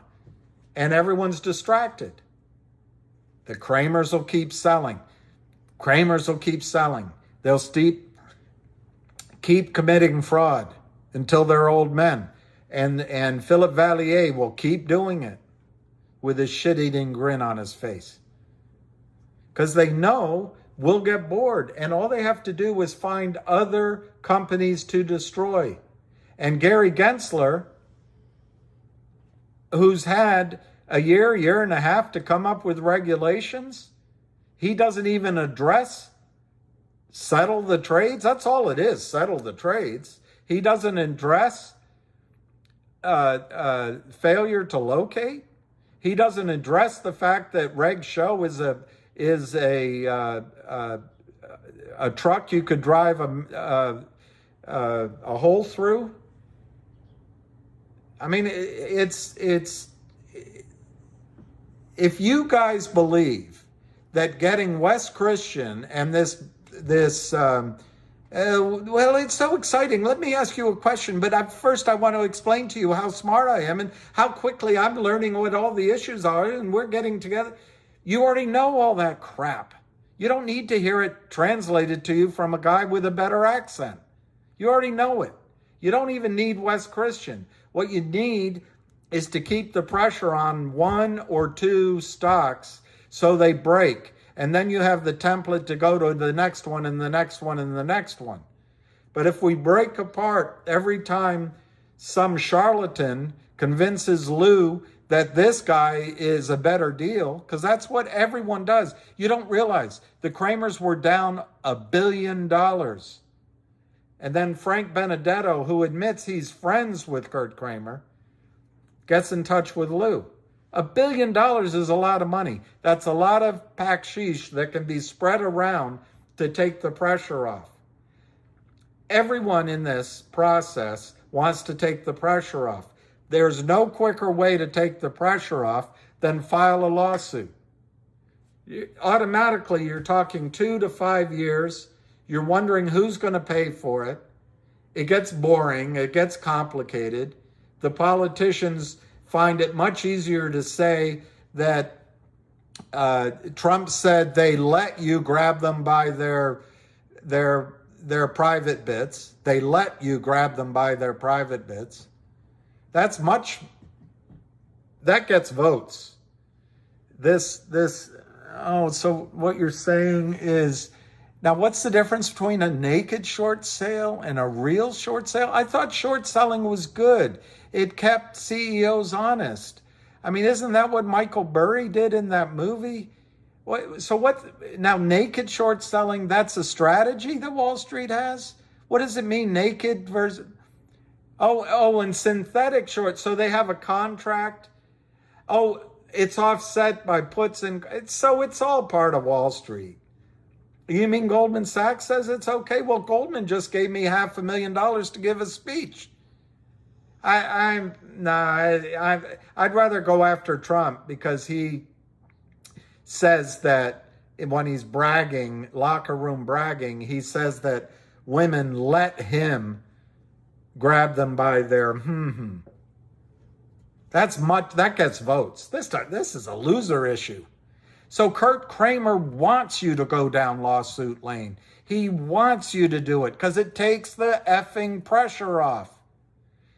Kurt Kramer wants Frank Benedetto to go to Lou and offer Lou whatever he offered him because it takes the pressure off of Kurt Kramer for $1 billion. 6 weeks ago, Kurt Kramer was losing $1 billion. Now he's losing $100 million. Thanks, Lou. That was great. I'm not blaming Lou. I think Lou was taken advantage of. But everyone, as these numbers get in the billions of dollars, everyone wants one thing. The criminals do. They want you to take the pressure off. They want to buy time because with time, they can find other victims to. Will get bored because there's no constituency for anti-short selling. The whole world has heard that short selling is a cleansing thing. It keeps CEOs honest. And there's no constituency that will go up against Wall Street, the medical companies. There just isn't. Buy time. We don't go to prison. We can settle with the SEC because Gensler will slap our wrist. This smooth-talking CEO doesn't even realize when the short GTII, use a different one, HPIL, they shorted it to oblivion. HPIL, the CEO settled with the Kramers. There's no closing transaction. So the Kramers sell tens of millions of stock. There's no closing transaction. There's no IRS bill. So when the SEC gets a fine for $1.3 million they got on the one deal, Laidlaw Energy against Kurt Kramer, $1.3 million. He sold billions of stock. Well, he didn't pay any taxes, and he doesn't pay any taxes on anything because there's no 1099s. Well, a fine is just, it's cheaper than paying taxes. So going down the route and getting all excited, tune in next Monday and we'll have a panel discussion and we're going to have a reporter and we're going to have a bunch of lawyers. It's Losersville. It's Losersville. The way to cause the squeeze is to put pressure on the GTII broker-dealers that stuffed your accounts with fake shares. They're on the verge. They did commit fraud. They're on the verge of being accused of it. They don't want to be accused of it. So, special dividend, buyout, CUSIP into a new company, but with a backroom office guy that is insisting that it's physical shares, purchase physical shares. Physical shares go into the surviving company. Physical shares, not electronic entry, not CUSIP BS. Electronic BS. So anyway, I went on way too long. I'm one to talk about people going on too long, aren't I? It's just, I can't express to you if evil is not giving an FUCK about the other person, about the other person's pain, the other person's losses, the other person at all. That's what Kurt and Seth Kramer are. They're evil.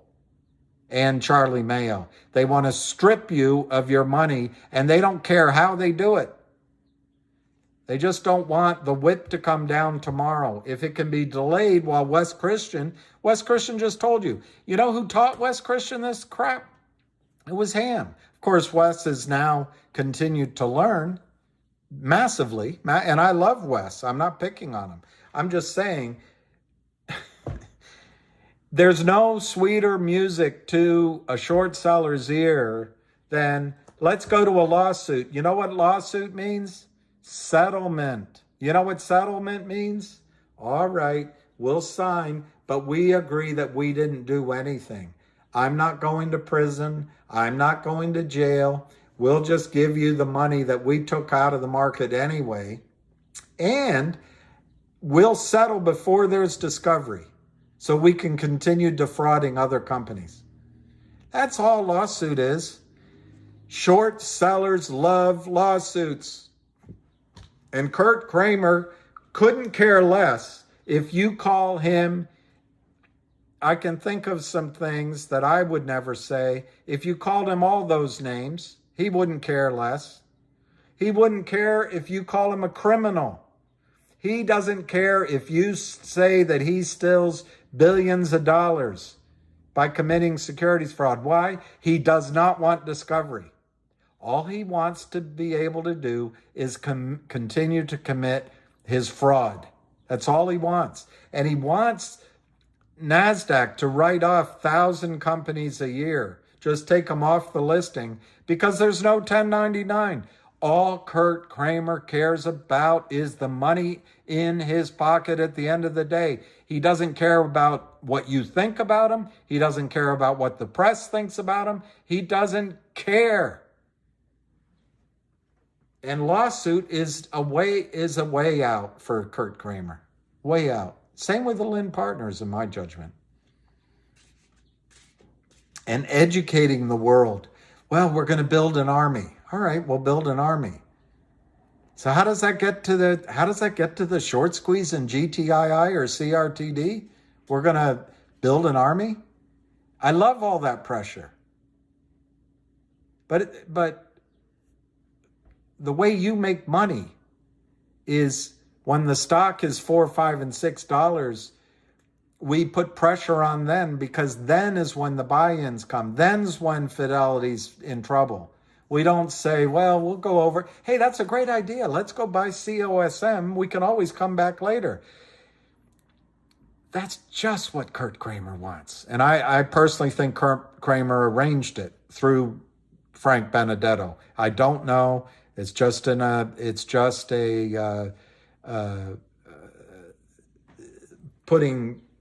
connecting the dots. So I admit that it's just an opinion, and it's a possibility. So anyway, let me read what you're saying.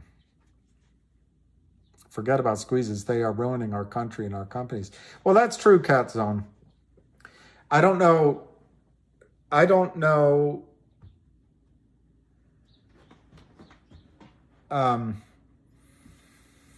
When I got in the business, retail, you, me, we were close to my memory, 70% of Wall Street. I think higher. Now we're of Morgan Stanley, by Morgan Stanley. The short sellers have destroyed. We've given our technology to China, our patents to China, our war technology to China. And we've destroyed the companies that are innovating here. So you're exactly right, Cat Zone. But it doesn't stop. Wes Christensen quoted a report that a woman, I forgot her name, Rosenstein, I didn't write it down. No, it wasn't Rosen.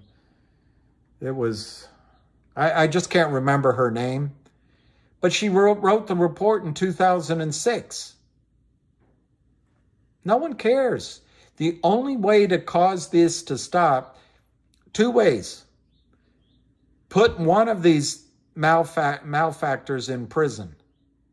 It'll stop around Wall Street. Two, cause a prime broker to lose $100 billion. And MMTLP might be the one. And then the system suddenly will stop it. And they'll put one person in jail. They'll pick somebody and they'll put them in jail. But they won't put the head of Goldman Sachs in jail. Blankfein or whatever his name is. I think that is his name, Blankfein. They won't put him in jail.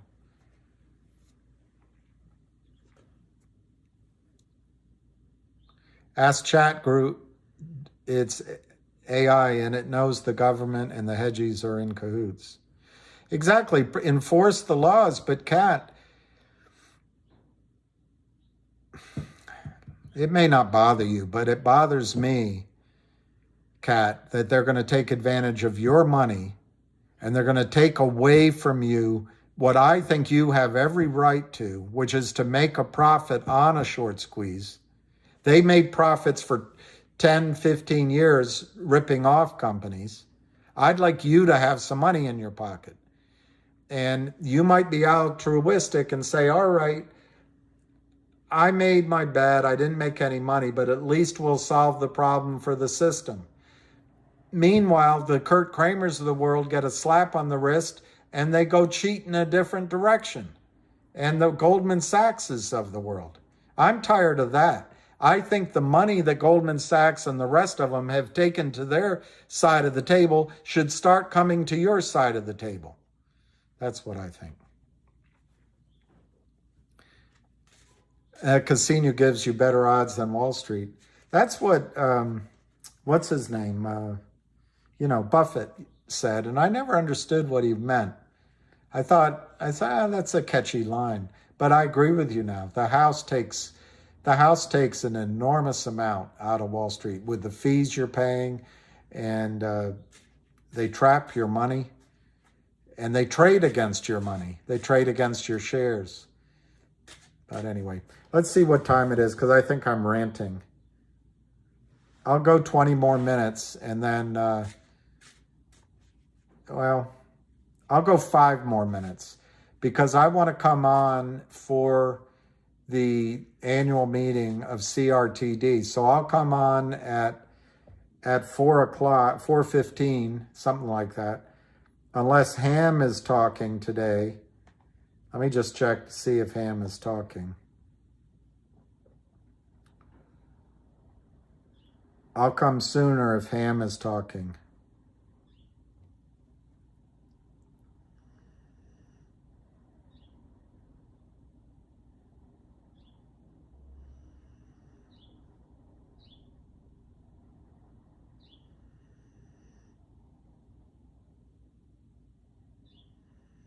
No, Ham doesn't have a call. So I think what I'll do is come on around 4:15, just enough time to get on the 4:30.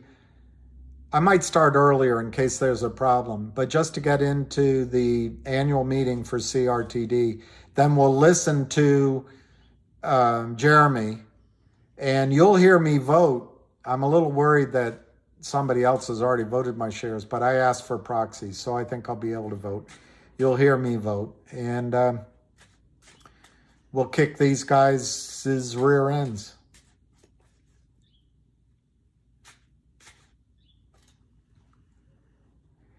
Tom Davies, Ham is, I can't give you his name, but Ham, I think Ham is the reason that all of this is happening. He's the prime mover. And it's the reason I started doing any videos was to support him. And it's gotten a little bit bigger than that, but it's just to support him. And you all, the people that had invested.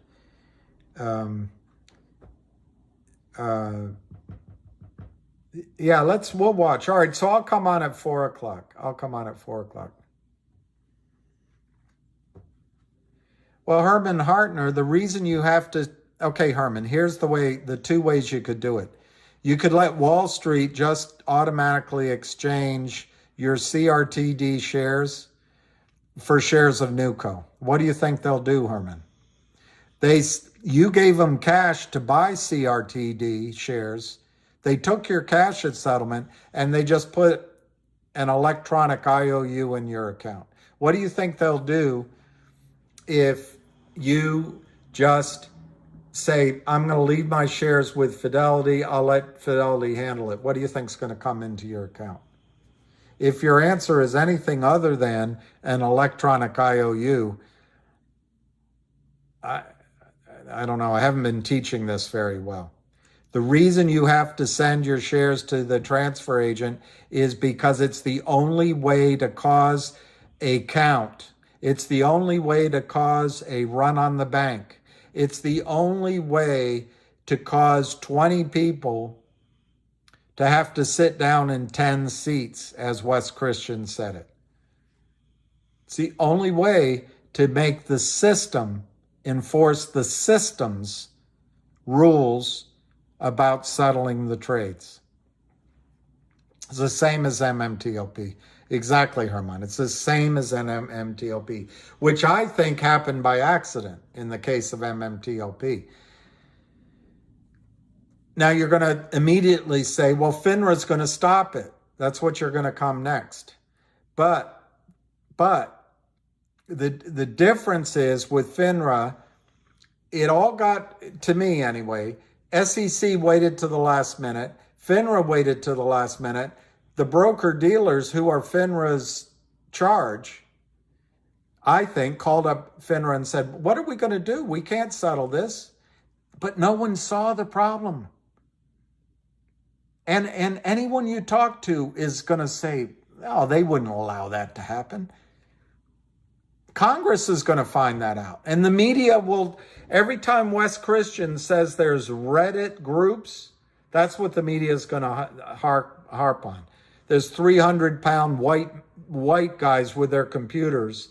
It's single white guys that are in their mother's basement that are causing the short squeeze. While everyone else is out there working, those fat, white, privileged boys are spending their money to squeeze stocks, and it's so unfair. That's what the media is going to say every time they blame it on Reddit.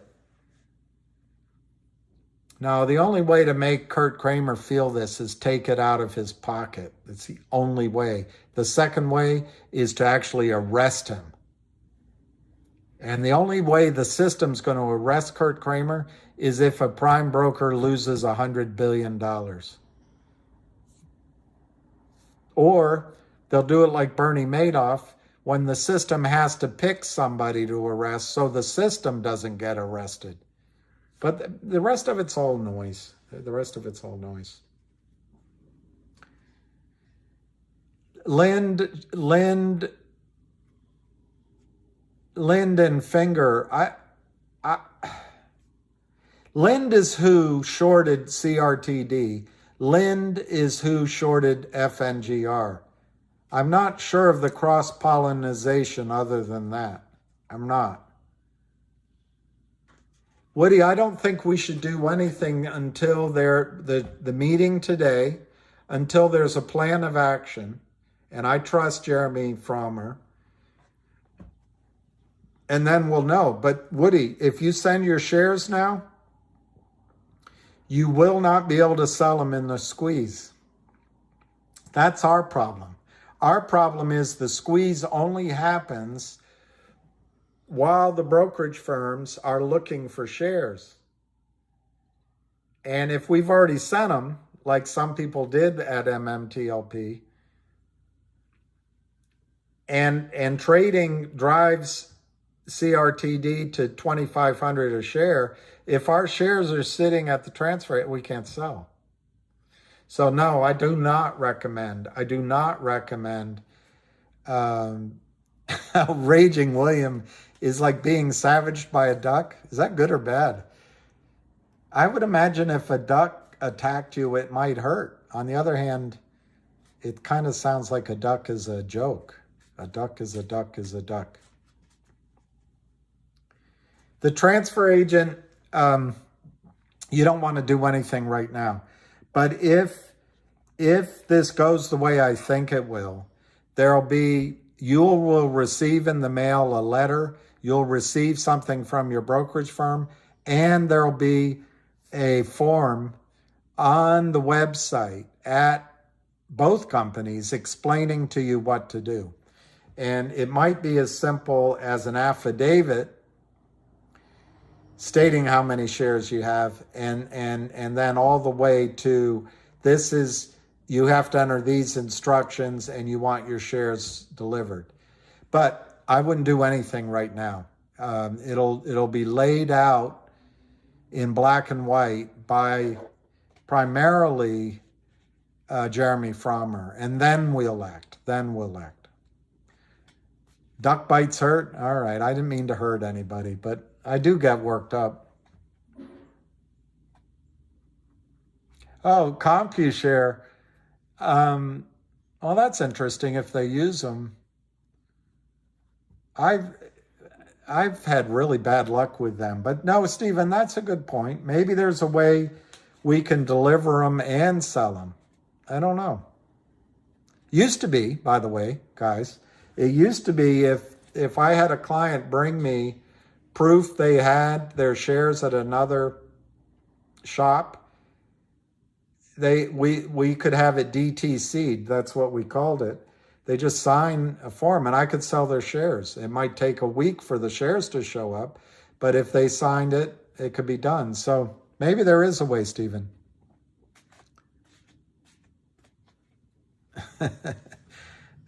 I always figured a mild guy angered was worse than two toughs laughing.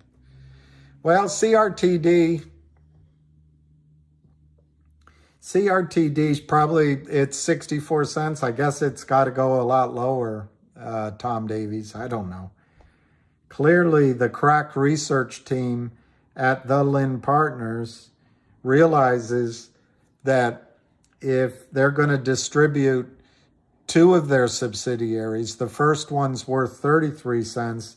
That's probably a sign of desperation and isn't worth very much money, even though they've had successful NFT sales, even though they've had third-party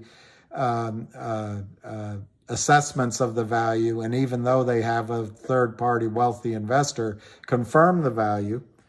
Clearly CRTD is not worth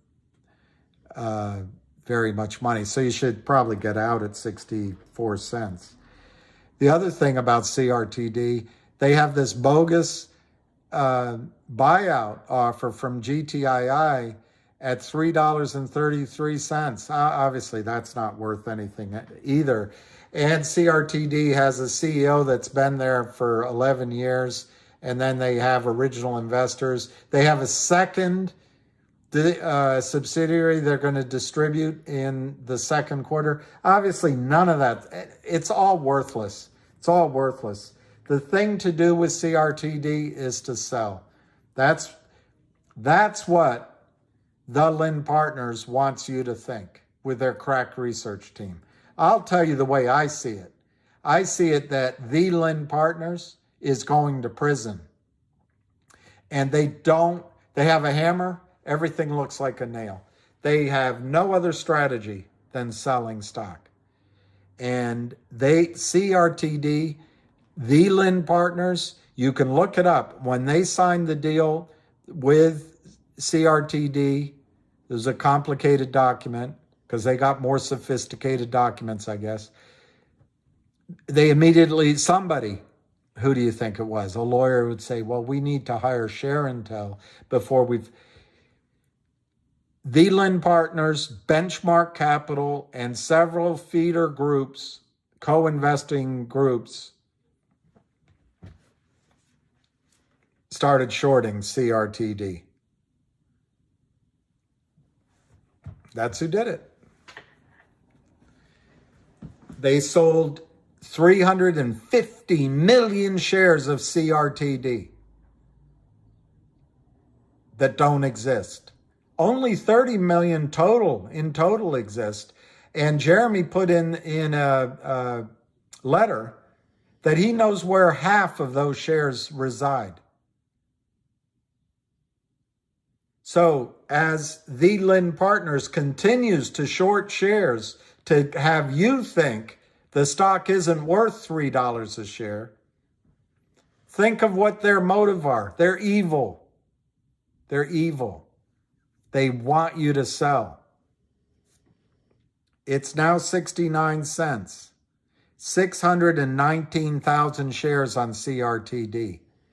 There are 350 million shares of CRTD that were never issued by the company, never authorized by the company.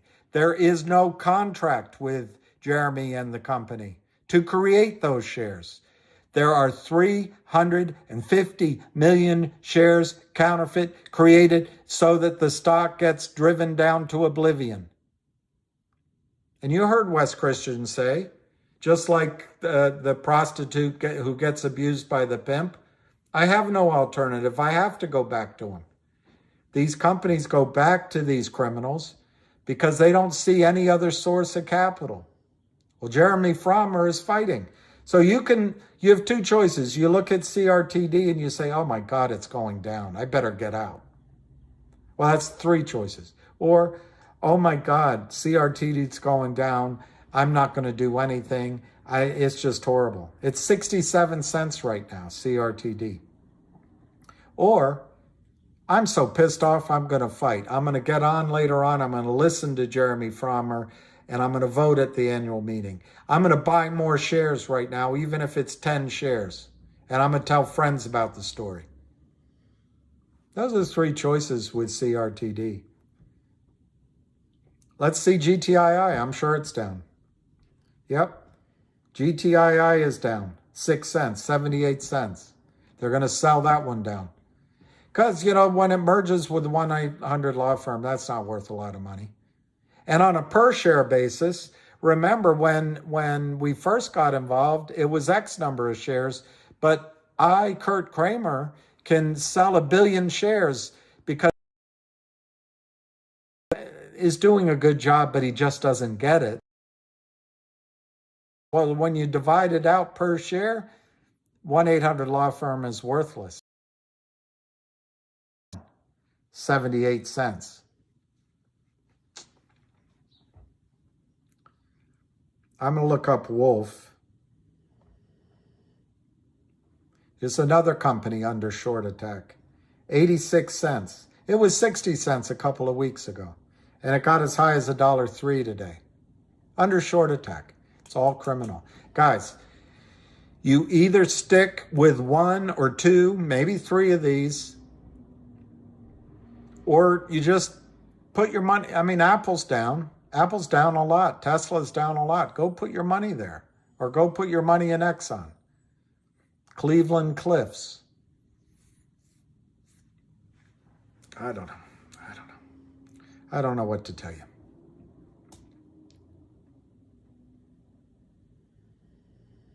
ALPP, Frank?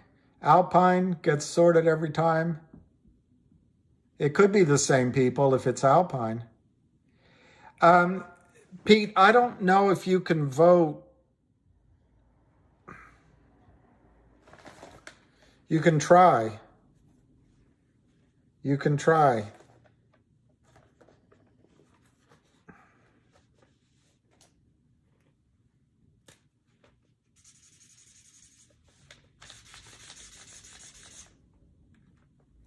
I just blocked out my numbers because they're gonna, if I show this to you.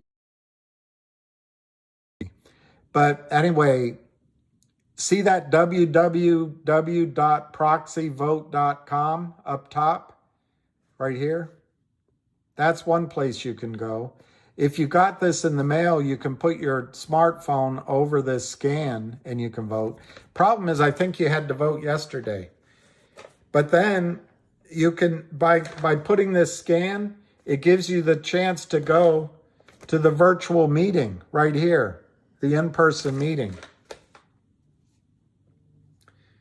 You have to request a legal proxy, so you might have to go do that. And it's 2:00. Maybe that'll give us all time to check our email inboxes, to check with our broker, to get that proxy so we can vote at the annual meeting.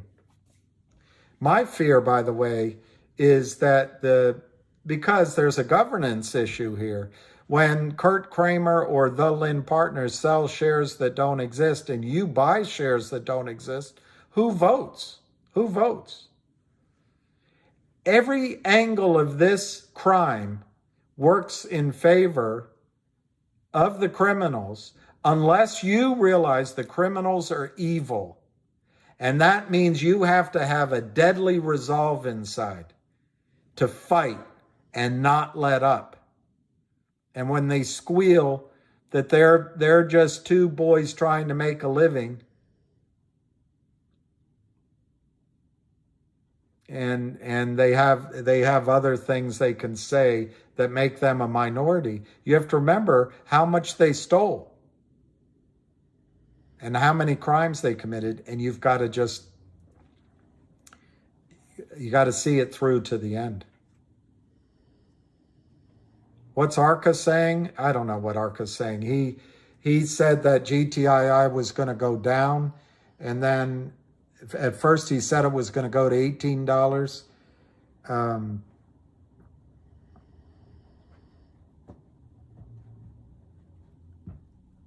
All I can say is when the short squeeze comes, it's not going to matter.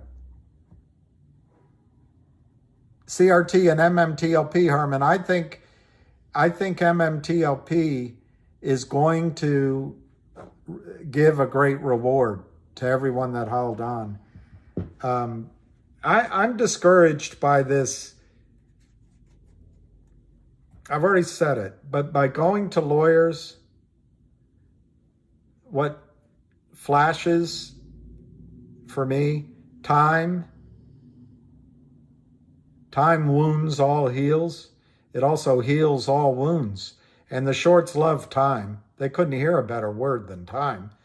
And then secondly, I hear settlement. Not share settlement, legal settlement, which means, all right, we'll give you some money. And the lawyer comes and says, well, you got to take it because 40% of it's going to the lawyer. And I get to say that I won the case, and you'd be crazy not to take it because without me, you're not going to win and they're going to do this and this. So all of a sudden, I've been telling you how strong your case is. Now that we have a settlement offer, I'm going to tell you how weak your case is, so you sign the settlement. But guess what's going to be in the settlement? Kurt Kramer does not acknowledge that he did anything wrong. So it's unsatisfactory. I know Stephen Carras, I think. I know Steven Rosenberg. I couldn't agree with you guys more. I want to make it happen now. Give me the one person to go to and I'll show up. I'll go. Tell me who. It's not Gary Gensler. It's not Elizabeth Warren. It's not Hillary Clinton. Is it Victoria Nuland? Who is it that I need to go see? I think who it is the margin clerk who gets panicked that GTII is at $10 and realizes that her firm has 20 million shares in accounts and there's only 1 million shares at DTCC. I think that's what does it. And then there's a buy-in. There's a $200 million loss at that firm. There's an investigation. Because it's so much money, Wall Street arrests Kurt Kramer and he goes to Rikers. That's the path I see. Yeah, that's right. A notarized statement. But then if they cancel your firm, cancel your account. It's not a bad idea, Steven Rosenberg. There's two Stevens spelled differently. All right, I'm going to go. Yeah, to everybody, blanket apologies for getting worked up and talking too long. Well, exactly, Stephen. The key question is, I sent you real money. What do you have in my account? And by the way, I want to ask you something, Fidelity. If I vote, does my vote count? I get 1 vote per share. Who's voting my shares? Corrupt Goldman Sachs. Gary Gensler is playing dumb. So Wes goes, well, he's doing a good job. Baloney. All right, everyone. I'm going to go eat. I got to eat something. Then we'll come back on. So Cindy Lou Who, you're the best. Boo hoo hoo. Cindy Lou Who voted for you. I don't know. I can't make it rhyme. All right. I'm going to come back. I'll come back at just after.